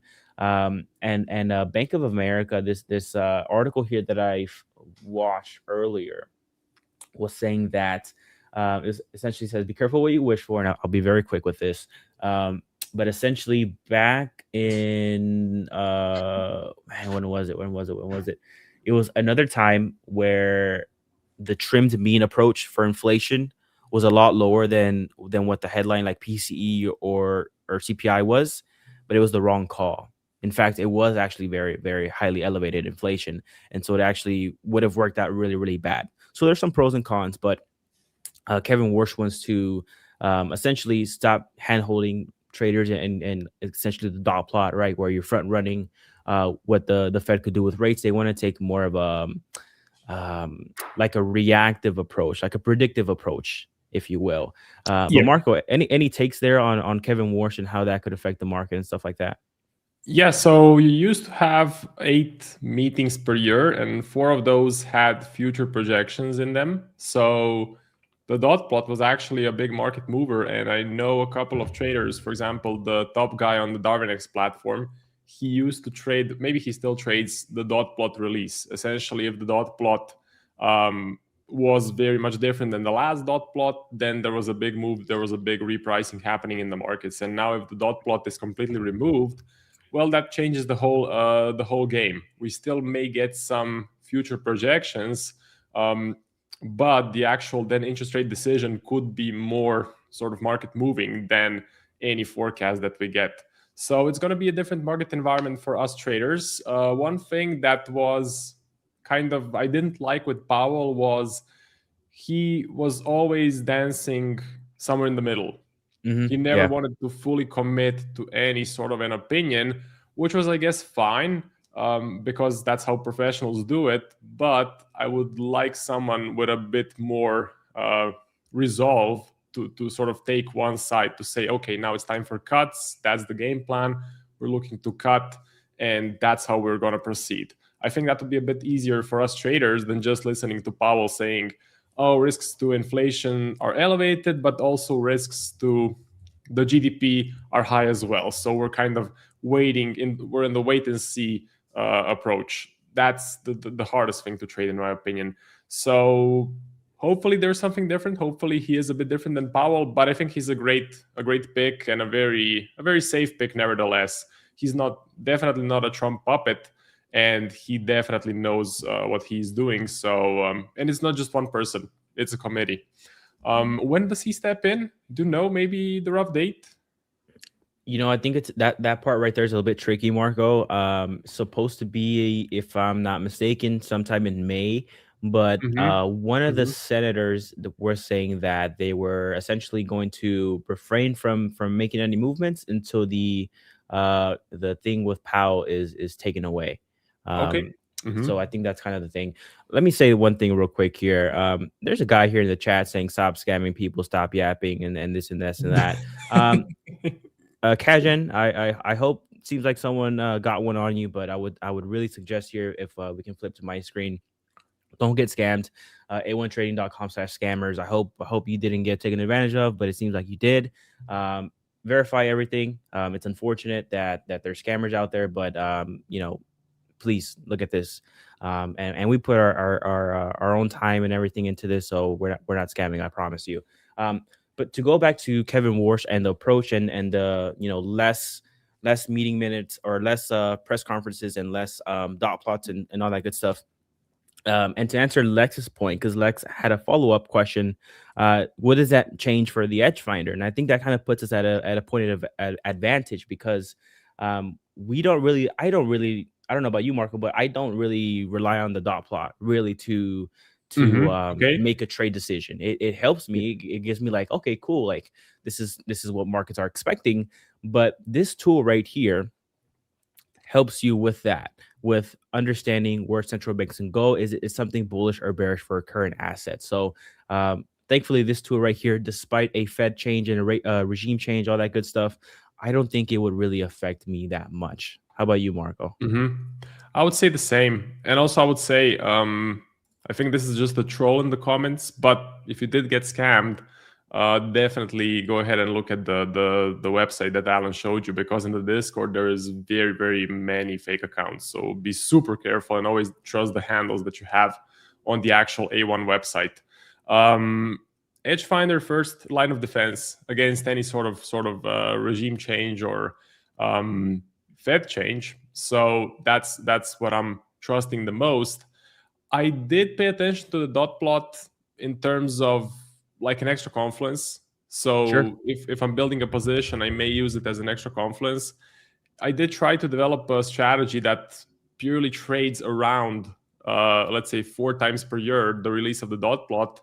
And you can actually make some decent profits, but I found it was a bit too inconsistent. And out of those 4 times per year, when you get the dot plot, maybe 2 or 3 times you get the exact dot plot that the market was thinking about. So you would need a big deviation from the expectation to get an actual move, to get a big move in the markets and to be able to profit. But it's gonna be interesting if they do remove the dot plot. What I'm personally waiting for, I'm just waiting for them to start cutting. I mean, they are on a path to cut. They're supposed to cut. And if you look at, for example, if you go to the Fed interest rate, you can go to Trading Economics, for example, you go to the 10-year, you will notice this chart kind of coincides with the volatility on the DXY. So if I open up the DXY right here, and if you zoom out, it's going to look pretty similar to the chart that I just showed you. Definitely in 2022, when the Fed was on a path to hike rates and the dollar massively appreciated. So this period right now, this period of flat price action and really low volatility coincides with pretty much no movement in the interest rate. We had some cuts, yes, but then we had US and Iran hit. So we need another cycle. The Fed is the only one supposedly that is priced in for cuts. I think that is the case. I think every other central bank is looking to hike, which means long-term I'm bearish on the dollar. And once that actual cycle starts, I could be looking to sell the dollar against any sort of a currency that is strong at that moment. Could it be the Aussie, so buying AU? Could it be buying EU? Could it be selling USD CAD? We're going to have to wait and see. But waiting for a new cycle. I agree, Marco. I think the U.S. is in a great spot to cut, whereas some other central banks like Australia elevated inflation pre-existing even before the war. So they have to address that problem. The U.S. has been holding up quite well. When we look at Europe or Eurozone, they're already at 2%. So they're ideally, they just have to hold steady and hopefully this passes through. Other central banks as well. The only one that's looking to hike, which is besides Australia, is Japan. So you're definitely correct on that one, which is the Fed is the one that's looking to actively cut. And so I think once you do get that green light, you do see some dollar pressure there. And I'm trying to position myself for that. Like maybe that's going to be the next thing, right? It seems like the war may come to an end soon. I would hope so. So I mean, maybe that kind of helps the narrative, and hopefully that expedites that theme that we're talking about, that next cycle. But for now, Marco, anything new that you're looking at? I was expressing to the audience here earlier. Aussie basket looks quite well for me. Euro pound. I'm kind of pissed at that one, man. Looking at the 1 hour chart, it got super close to my alert, to my entry, and then I didn't get it. So, and it's moving that lower. And the bearish reading for Euro pound is now -11. So I think I missed that one. Ideally, if I can get another push up there, I can enter, but I'm not going to chase price right now. Besides that, though, I'm pretty much kind of open to any new ideas or just sticking with what I have at the moment. For me, I'm still thinking the same. So being flat and focusing on stocks. Only currency pair that I'm watching is Aussie NZD because it's in a pretty nice uptrend, but I don't want to pull the trigger just yet. So Aussie NZD still bullish reading on the edge finder, close to the 20 MA, so the entry area is nice, but again, it's not really moving anywhere. And DXY, not really moving. JXY, especially flat. Of course, UJ, I'm looking at that one just because of the possible intervention. Most of my focus is still on the equities. But again, even in the equities, last few days, this whole week, we had nothing. Nasdaq pushing higher, that is correct. So if you're trading the Nas, but the S&P flat from Monday, we filled the gap. That's about it. Bitcoin pushing up as well, which is nice, but I need a pullback. So looks like it's going to be another flat week. We still have one more until the end of April, but what I'm waiting for is just concerning the sort of the Forex market. I'm waiting for all of these central bank meetings. If you go to the next week, you have the Bank of Japan, you have the Bank of Canada, you have the Fed, you have the Bank of England, you have the ECB. So you have 5 central banks. Hopefully they start taking some sort of a stance. For now, as far as I remember, it was mostly wait and see. Yes, we're concerned about inflation. Yes, we're concerned about US and Iran, but we are in the wait and see period. If they start taking a specific stance and saying, okay, the sort of the Middle East conflict has cleared up a little bit, the ceasefire is here, so we are improving at least a bit. Oil prices do not seem to be going crazy, and the market seems to have moved on from oil. That could start some sort of a cycle. And you just need one central bank to start. You don't even need like all 5 of them to give you a specific path. You just need maybe the, I don't know, Bank of England to say we're going to cut. Because let's say right now they're positioned for hikes, but they could come in and they could say, you know what, our economy is doing pretty bad. Numbers are pretty low. The growth is pretty bad. The unemployment is rising. We need to cut. So we're going to cut. Boom, you get a repricing. You get a start of a trend. And that's how we can make money. Marco, that would be a big one for the UK, the pound. This whole move up here was like on 3 hikes, right? They were pricing in 3 hikes. Big move. And we're still somewhat elevated up there. If they were to come out and say, listen, we're hurting and we need to cut instead or whatever, that would be a big thing. So next week, I hope that we have some volatility in for Forex there. We do have, like you said, all those central banks. I wanted to get a pulse check here on the chat.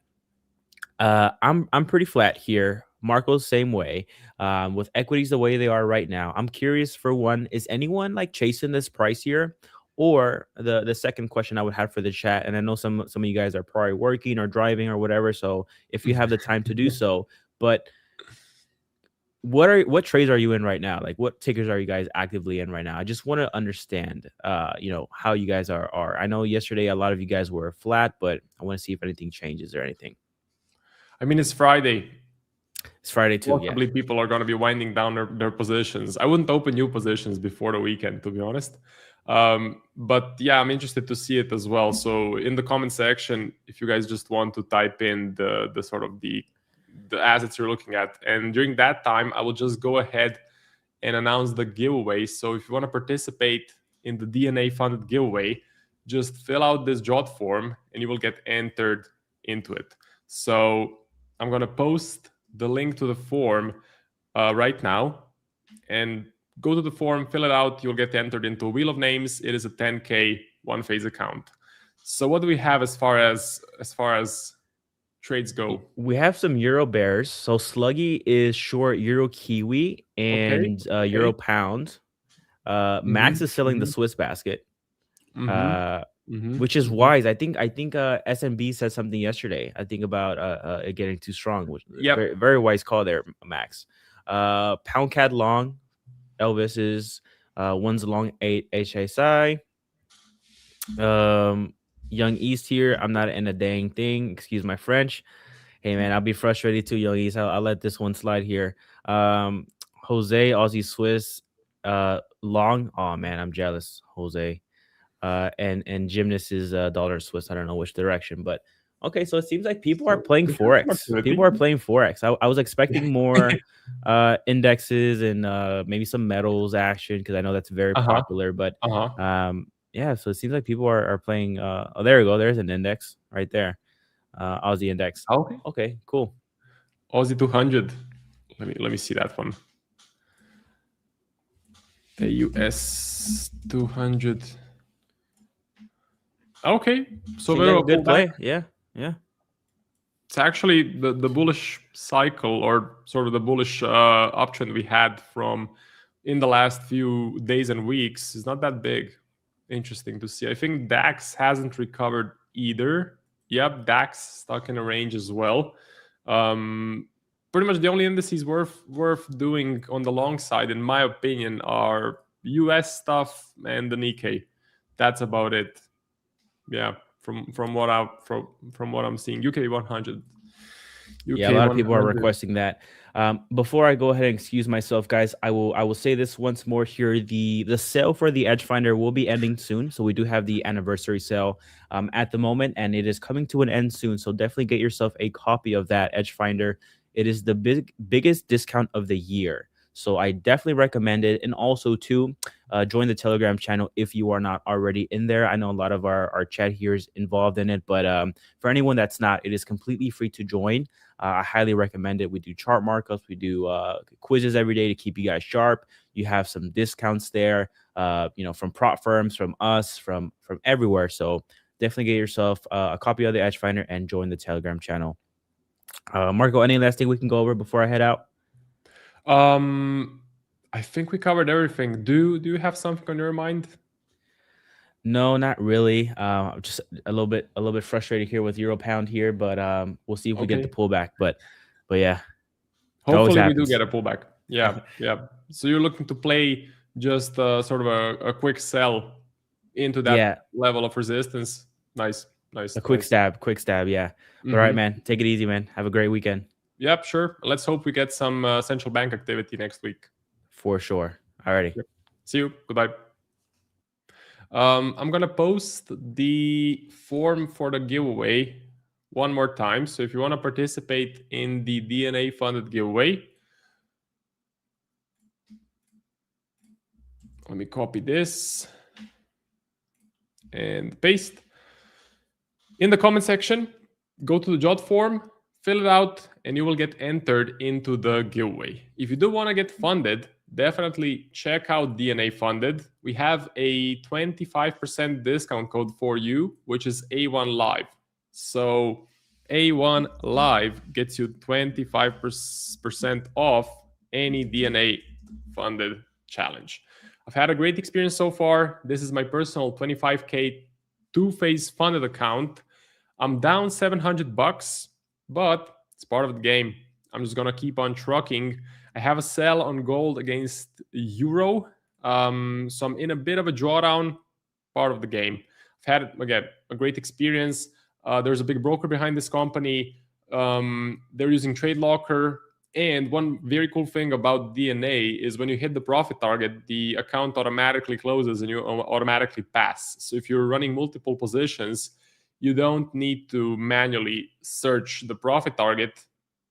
See, so it automatically closes your winning positions and you pass. So I've never seen a prop firm do that. That's pretty cool. A1 Live, 25% off. Take a look. As far as my watch list goes, I don't have much. It's been a quiet week. So if you have been trading for a while, you would sort of develop a sense or a feeling when you should be active and when you should stay out. In March, I had a really, really strong feeling. Markets are moving. I need to participate. I need to put on positions. It paid off. I had some pretty nice trades in March. April, especially second half of April, I've had a feeling of things are flat and things are just not moving anywhere. Makes more sense to be more patient. And from the stuff I'm reading online, from the newsletters of veteran traders, makes sense to be flat. So I don't have a lot of things to talk about, but that is just how the markets work. We're not going to have a lot of activity. We're not going to have a lot of trends every day. And what the trouble with most retail traders is they make a lot of profits in the trending periods, and then they go back to break even during, let's say, the month of April. That's something I can see online as well. So a lot of people made some good profits when the initial shock from the war happened, initial volatility, and now they're trying to re-execute those positions. They're trying to trade oil, or maybe the people that were trading, so they're trying to trade oil, or maybe people that were trading gold in 2025 are still trying to trade gold and getting chopped up in the range. So there's a time to buy, there's a time to sell, and there's a time to go fishing. I think that's a quote from Jesse Livermore. Comments. Long pound dollar, but got stopped out for a profit. Going back in next week. Okay, how about drawdown, trailing drawdown? Marco, you need lower low for higher highs. Staying put can't hurt, protect capital. Essentially, like if you caught the recent post from Trader Nick in the Discord, he's mostly flat. What he is doing is he's selling covered calls. So he's basically betting on a bunch of stocks, US stocks, that the price won't go below a specific level, that the price will stay above a specific level. As long as it stays above a specific level, he collects an income. You could make the case for, I don't know, Google, let's say. So with options, what you can do is you can I think it's called a covered call. You can say, okay, in the next 30 days, I'm betting that the price of Google stays above 318. And if it does stay above, you get, depending on the capital, you get, let's say, $500, $600 in income. But if it goes to that level, you take assignment and you hold those shares. So it's kind of a win-win scenario, because you then become a long-term investor in Google, and Google is a pretty good company. So price can stay flat, but as long as it stays above 318, you make an income. And that's the sort of strategy that works the best in the current market conditions. But Nick also mentioned he's struggling to find opportunities in FX. He's struggling to find opportunities in metals. I think he bought copper. I think he is in a long position on copper. And also stocks. You don't want to be chasing these highs. Unless you're a super scalper, unless you trade on a really low time frame, you take quick setups, quick positions, I don't know what you would be doing here, especially this week. I mean, from Monday, let's see. Yeah, from Monday, is this tradable? You tell me. Maybe on the NAS. On the NAS, definitely it is. On the NAS, we had a better sustained uptrend, but on the S&P, not really. Okay. Leon, hello. Euro dollar, trend and advice. Problem with Forex is momentum is not there, except Aussie, which has run its sale.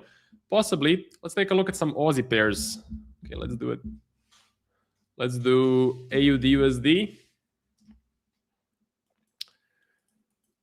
It is moving, but this week not so much. This was Monday. I would say from Thursday last week, we haven't moved at all.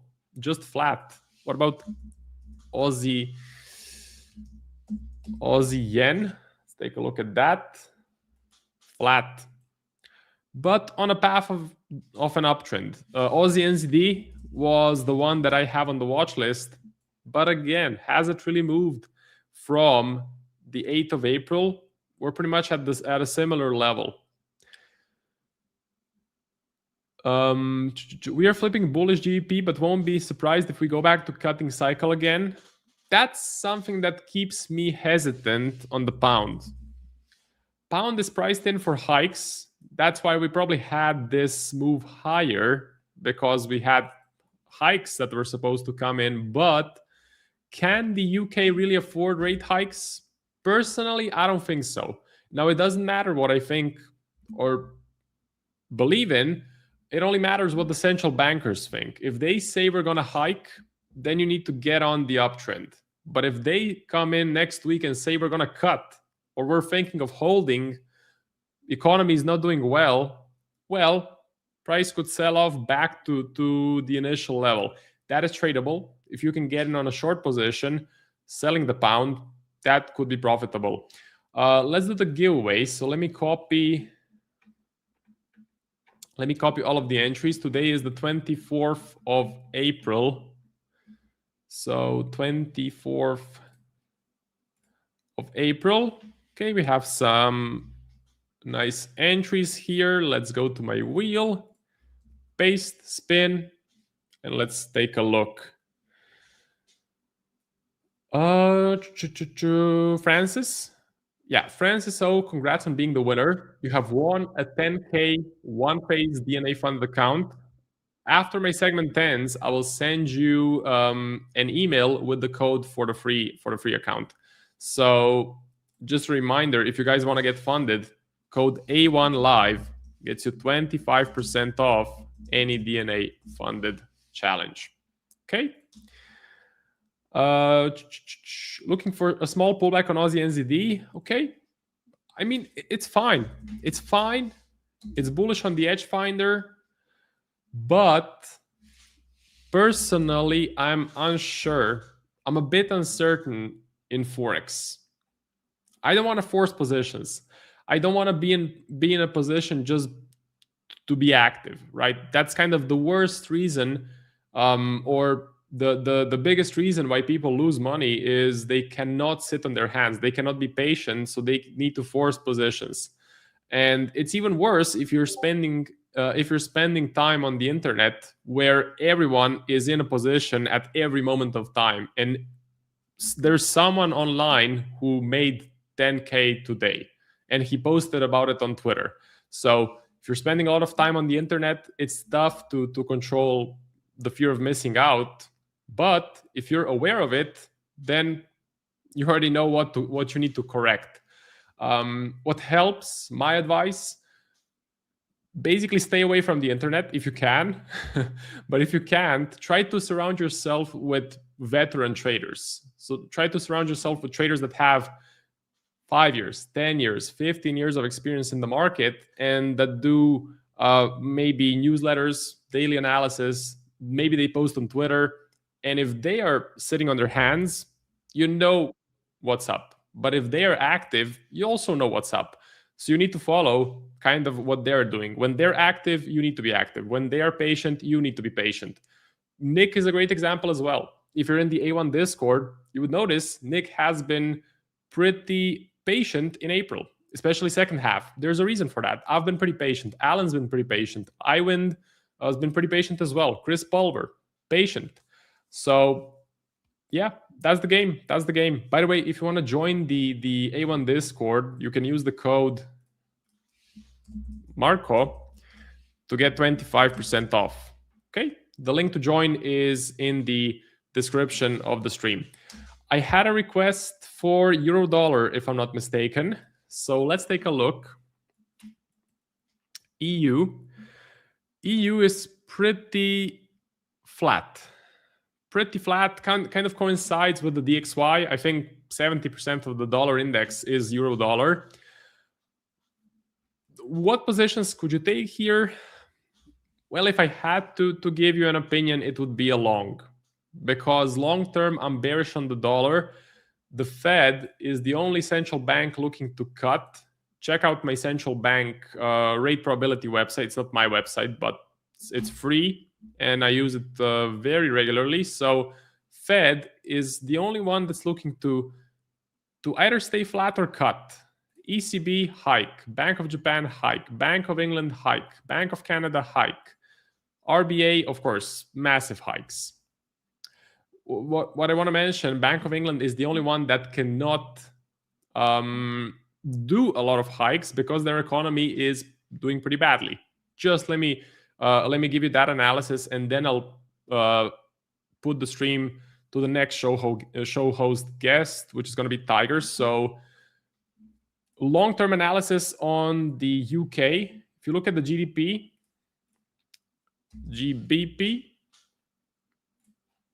it's pretty low. If you look at inflation, CPI, GBP, elevated, but pretty much every economy is elevated at the moment because of US and Iran. Unemployment. Now this is the worst part. Unemployment is going up. There's an uptrend on the long-term data from 4.2 to 4.9. That's really not a good number. Okay, so that's concerning. Let me just check the last thing for the UK economic heat map. When did the last unemployment rate come out? Okay, April 21st. Okay, fine. So improving a little bit, but still overall not great. So that's about it from me. Thank you very much for watching. I wish you a great weekend. Take some time off. There's not a lot of activity in the markets. This could be a time to backtest, to study, to research a new edge. Be patient. And then we come back next week with all of the central bank meetings and we may get some movement. So thank you for watching. See you in the next one. Goodbye.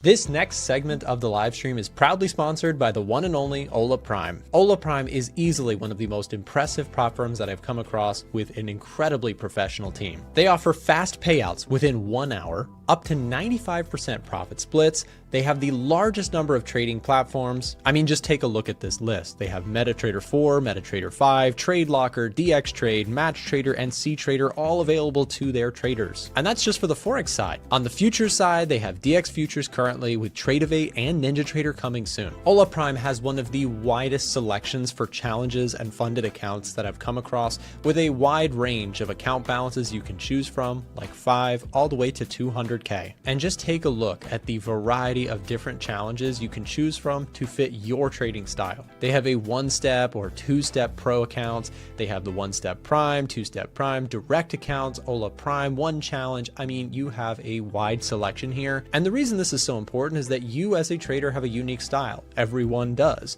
And finding the right challenge to meet your criteria is very important. If you go through their website, which I encourage you to do so using the link dropped in the live stream chat right now, you can explore in full transparency all of the different account types, all of the rules, etc. They also offer news trading and weekend holding, and they have direct and challenge accounts available. For a limited time, stream viewers get extra discounts using the promo code that you see on your screen right now, and also through the link and promo code being shared in the live stream chat. Take your trading to the next level with Ola Prime. Now back to the live stream.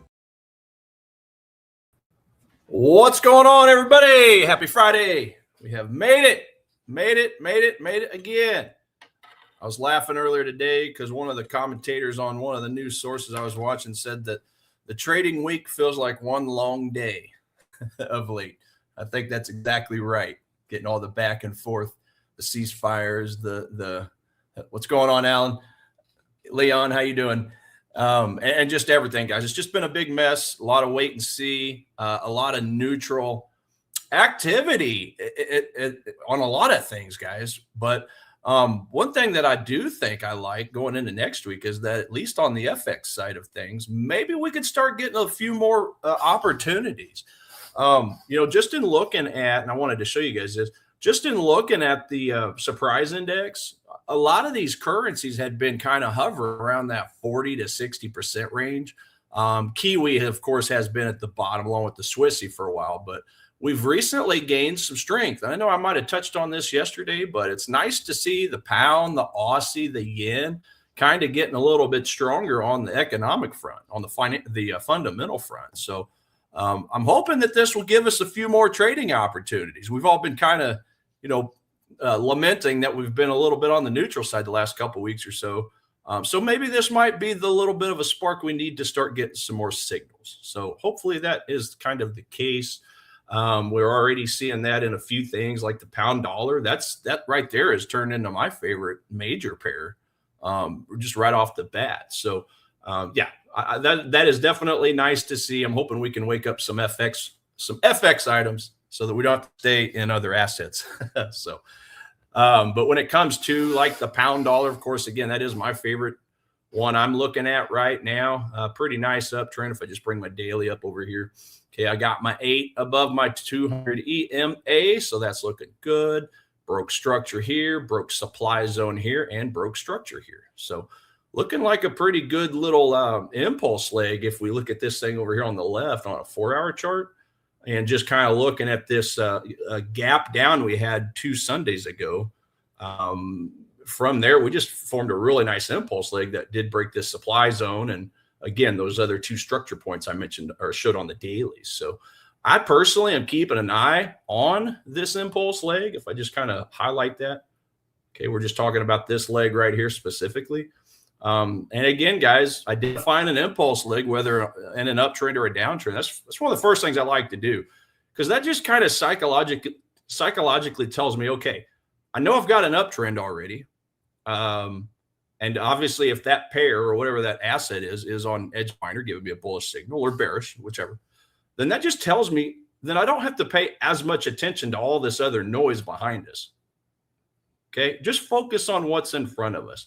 I don't want to say this is not important, because it is, but this way we can kind of put our blinders on and just focus on the here and the now. So that's what I'm doing with pound dollar.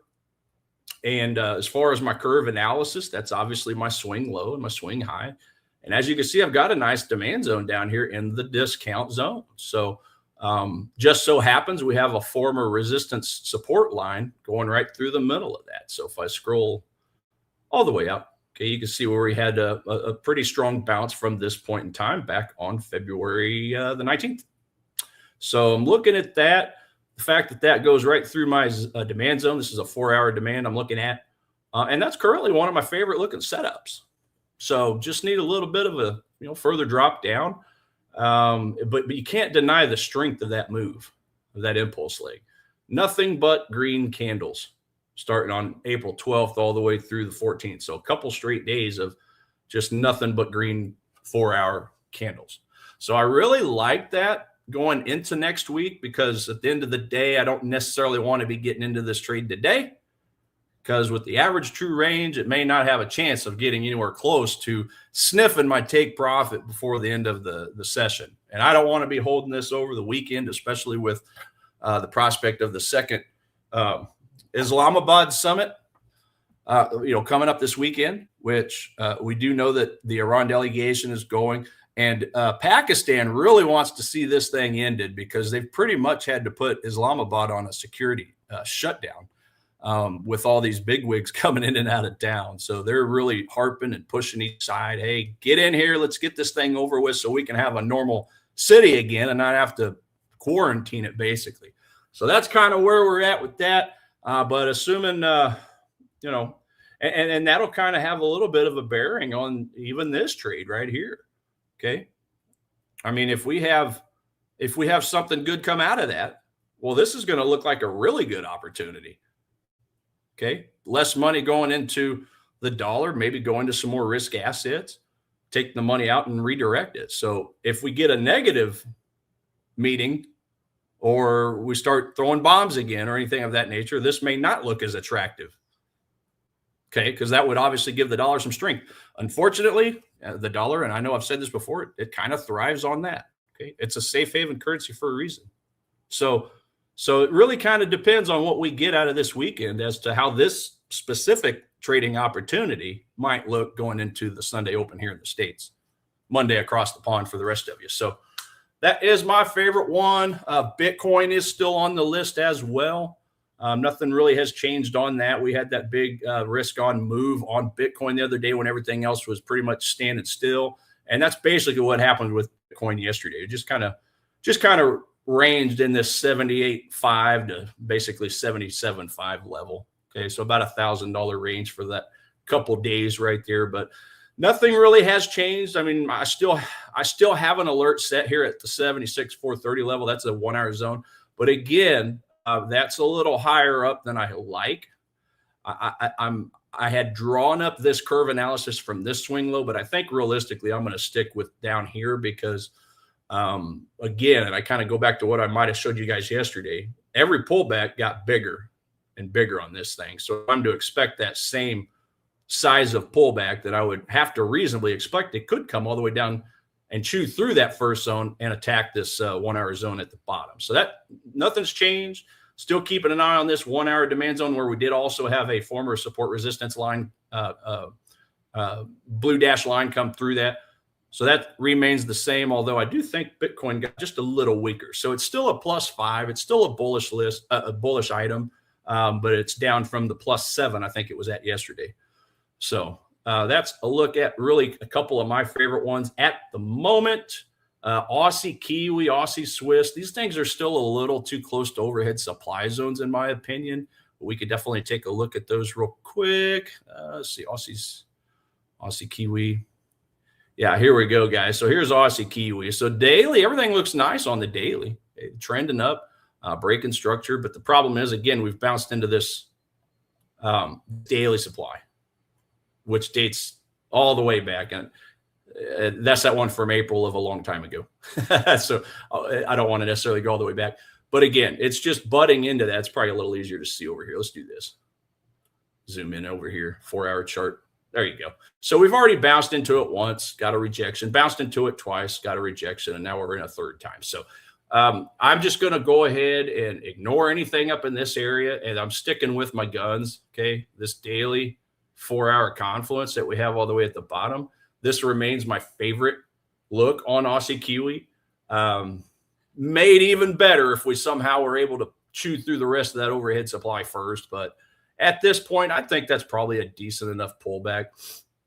You know, if we were to get a pullback straight from here, and then look to take a possible trade at that point there. 4 hour zone.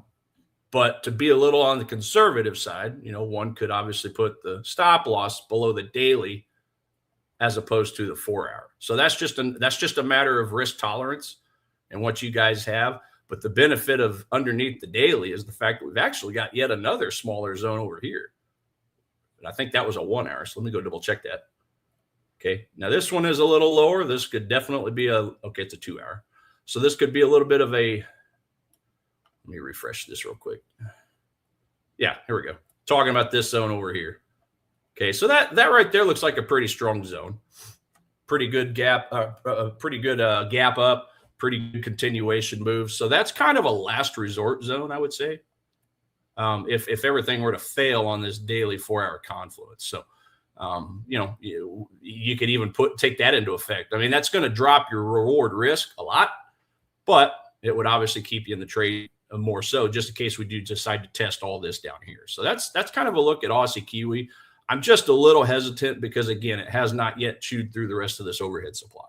So again, if you're somebody that thinks this is old news and it doesn't matter anymore and they expire, they have a death certificate on them, then there you go. You don't have to worry about it. But I personally, just in all my years of looking back and history, I've seen quite strong rejections from these old ones. So, did I lose you guys? Let me refresh my screen over here. Oh, okay.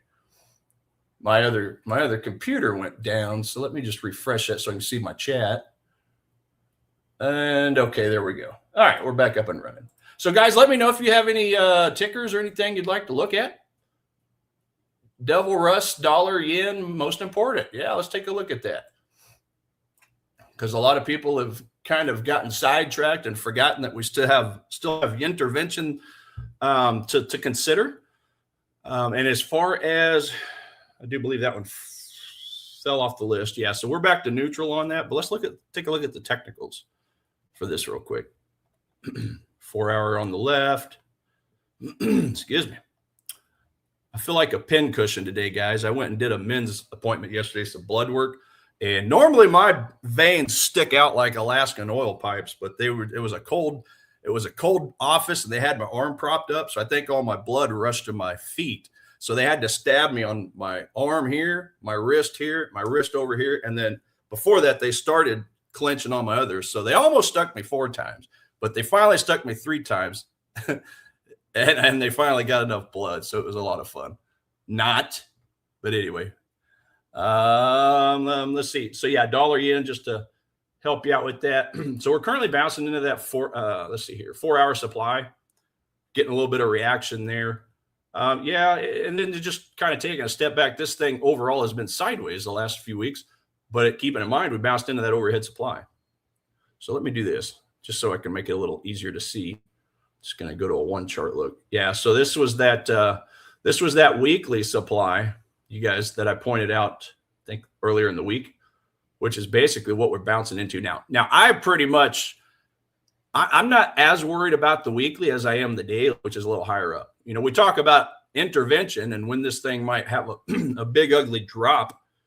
I'm still remaining steady on that 161.25 level, because that's really where the daily intersects the weekly as far as supply. Just taking a look over here on a daily, we can go, take another quick peek at that.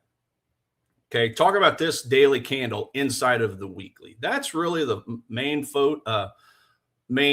focus I've got on this thing.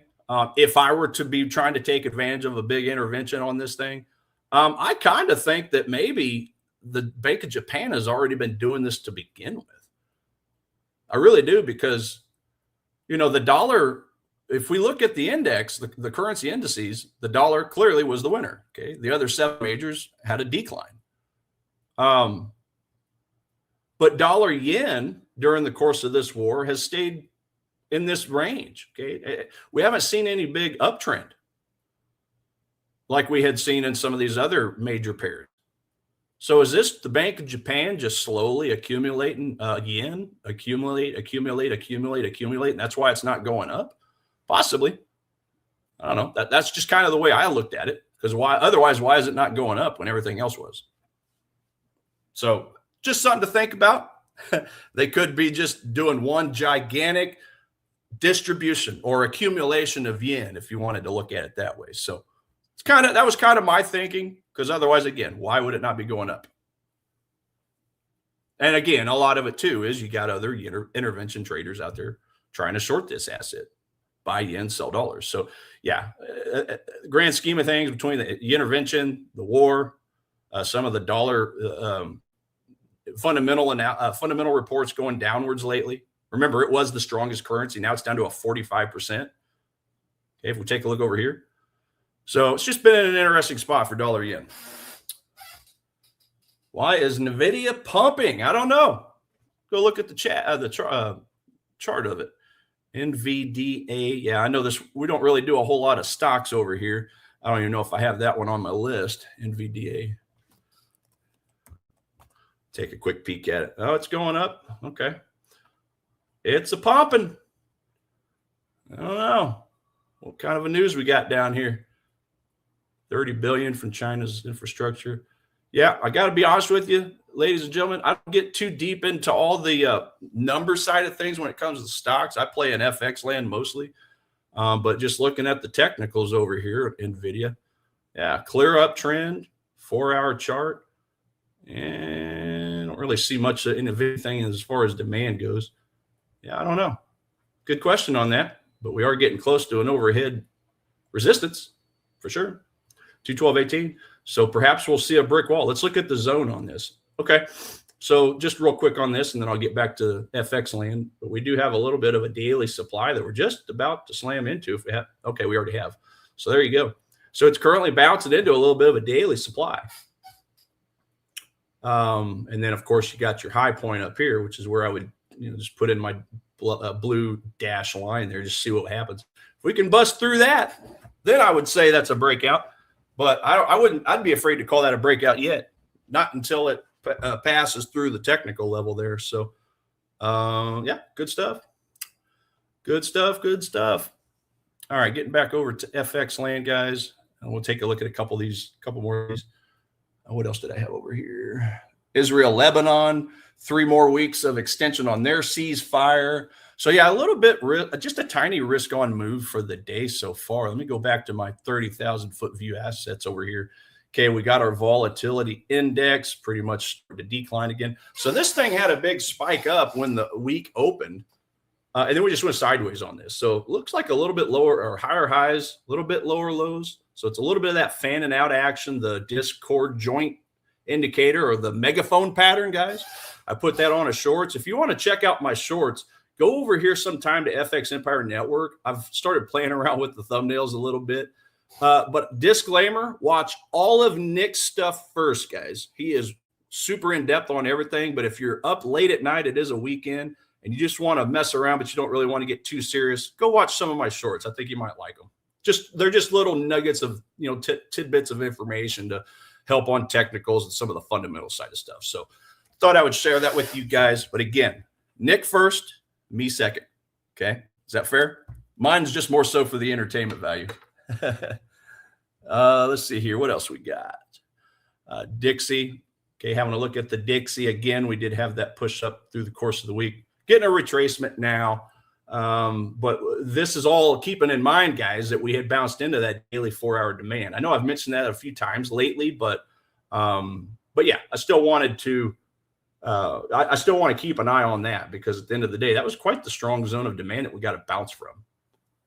Okay. And again, I use the index just so you guys know, when it comes to the Dixie or the AXI or the SEXI or the JEXI, any of the other currency indices, whenever I'm looking at a supplier or demand zone on whatever currency pair, I want to go look at the index for those other 2 currencies just to see if they're in any major support resistance area or supply and demand zones.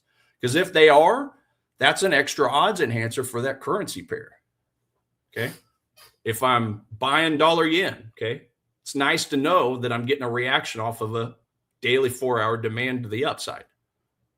Okay. If that would mean I'd be selling the yen. So if I'm selling the yen, I'd want to go to the JEXI, the JXY, to make sure I've bounced into or fixing to bounce into a overhead supply zone on that daily 4-hour.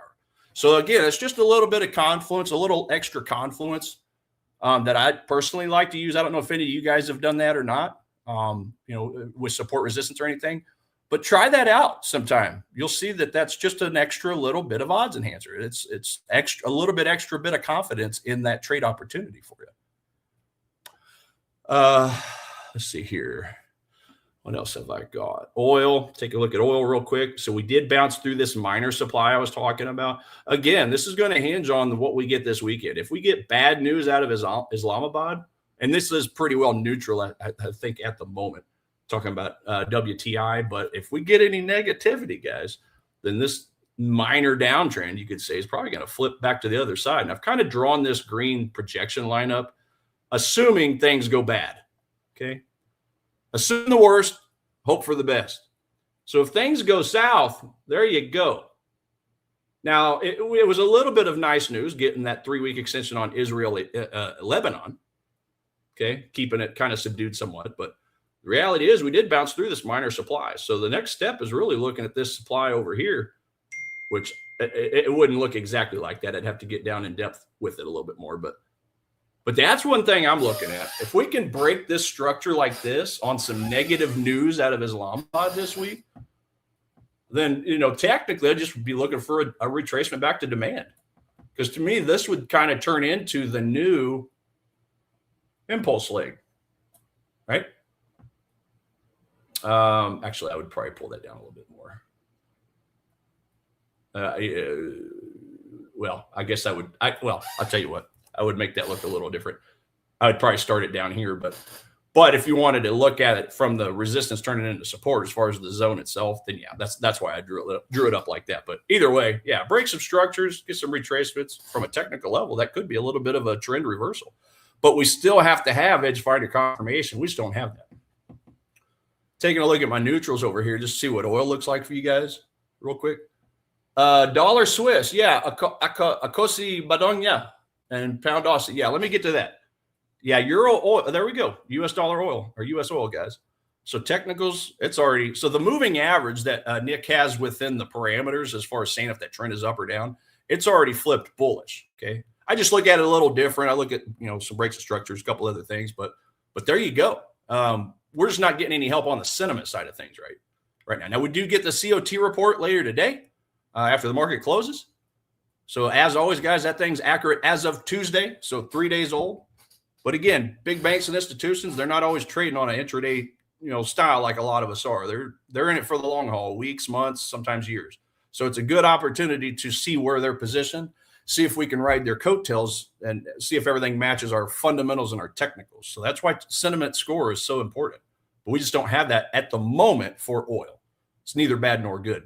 Now let's get to your questions over here. You had dollar Swiss, which I do know is neutral. I've got a few minutes left here. Dollar Swiss. Did that one pop on the list? I don't think it did, right? Yeah. So dollar Swiss neutral. Just take a quick look over here. Dollar Swiss neutral 4. Okay. So really we just need the technicals to flip around, and then this thing's going to go to the bullish bias on the top setups. That's the only thing keeping us down. So let's go look at the technicals on dollar Swiss and see what it's going to take to get this thing bullish. Okay. And I'm just going to, let's do this. Yeah. Okay. 4 hour on the left. Yeah. So that's it, guys. At minimum. Well, so I would stick with the edge finder. I almost would say because we've kind of bounced into a daily already and we're getting this reaction, this might have been the catalyst to kind of help push us back up. But I think the safer thing to do, quite honestly, since we're looking over here on the daily on the right, probably the safer thing to do is wait till we at least break this structure point here and then look for a retracement at that point, right? Because that way, then we'll over here on the 4 hour, we're talking this. So if we could break this structure, and I'll just throw and I guess that does kind of create a little bit of a supply zone. So let's just draw that up real quick. Okay. Oh, come on. It's basically going to be that. Oh my goodness, I can't get it to stop. There we go. It's basically going to be that candle. Okay. If we're taking a look at this candle right here. Now, I would still just force it to break that structure. Okay. If we can break that structure point and that supply zone, which it would have to do, then this thing, that'll probably flip bullish a little better because the moving averages that he uses in his algorithm will flip over, and then we'll be looking good. And then it's just nothing more than waiting for a pullback. Who knows where the demand zone would be in this point? You guys know me. I like curve analysis, so I'd be looking to swing low down here, swing high. It might take a little bit of a deeper retracement. And this could be too far, but the best zone I see just off the top of my head, as far as closest to the origin of the overall strong move, get that out of the way, is really going to be all the way down here. So that right there could potentially come into play in the future. Again, we're shooting pool here. We're playing 9-ball, 8-ball, snooker, whatever pool game you like, or billiards. Okay. If I'm looking ahead a bunch of balls, okay, to make my play or get my shapes right, my analysis, I want to break structure. And I would personally like a retracement, as silly as it sounds, all the way down there. That would be the cheapest route. That would be the most conservative route. That would be the highest probability route. But depending on how strong that currency pair gets on the edge finder, assuming we do turn bullish as far as the trend goes on that number, then it may not even give us a chance. It may retrace a little and just take off, which at point is where you could start doing kind of like what Nick does. He looks at the 38.2 fib on some of these things, the 50% fib. There's obviously the 61. I'm just a little pickier, and I just go for the bottom third, the discount zone of a curve analysis. That's just the way I do it. I'm not saying I'm right or wrong, or nobody's right or wrong. It's just, you practice up and you do something over and over. And at some point, even if it doesn't jive with what everybody else does, if you figure out an edge, go for it. Right. So that's about the best I would, this is what I would want to see. At least that 38.2, because if I get a strong enough demand zone, I'm not going to ignore it. Okay, I might just be a little more careful on the risk, maybe drop it just a little bit, just because it's still, in my opinion, high on the curve. but I take trades at 38 too. I take trades at 50%. Okay. It's all I'm saying, especially for beginners, is oftentimes it's just easier, it's higher probability to wait on these bigger discounts. But a lot of times you don't get them, guys. And that's why I only get into about one to two trades a week, because I'm waiting for something that doesn't happen as often. That's my risk tolerance. If I were a little more aggressive, yeah, I'd be going for the 38 to the 50, but that's just kind of the way I was brought up in it, and that's what's comfortable for me. So anyway, that's dollar Swiss, and I think we're about out of time, but yeah, pound Aussie. Yeah, we'll take a quick look at pound Aussie for you.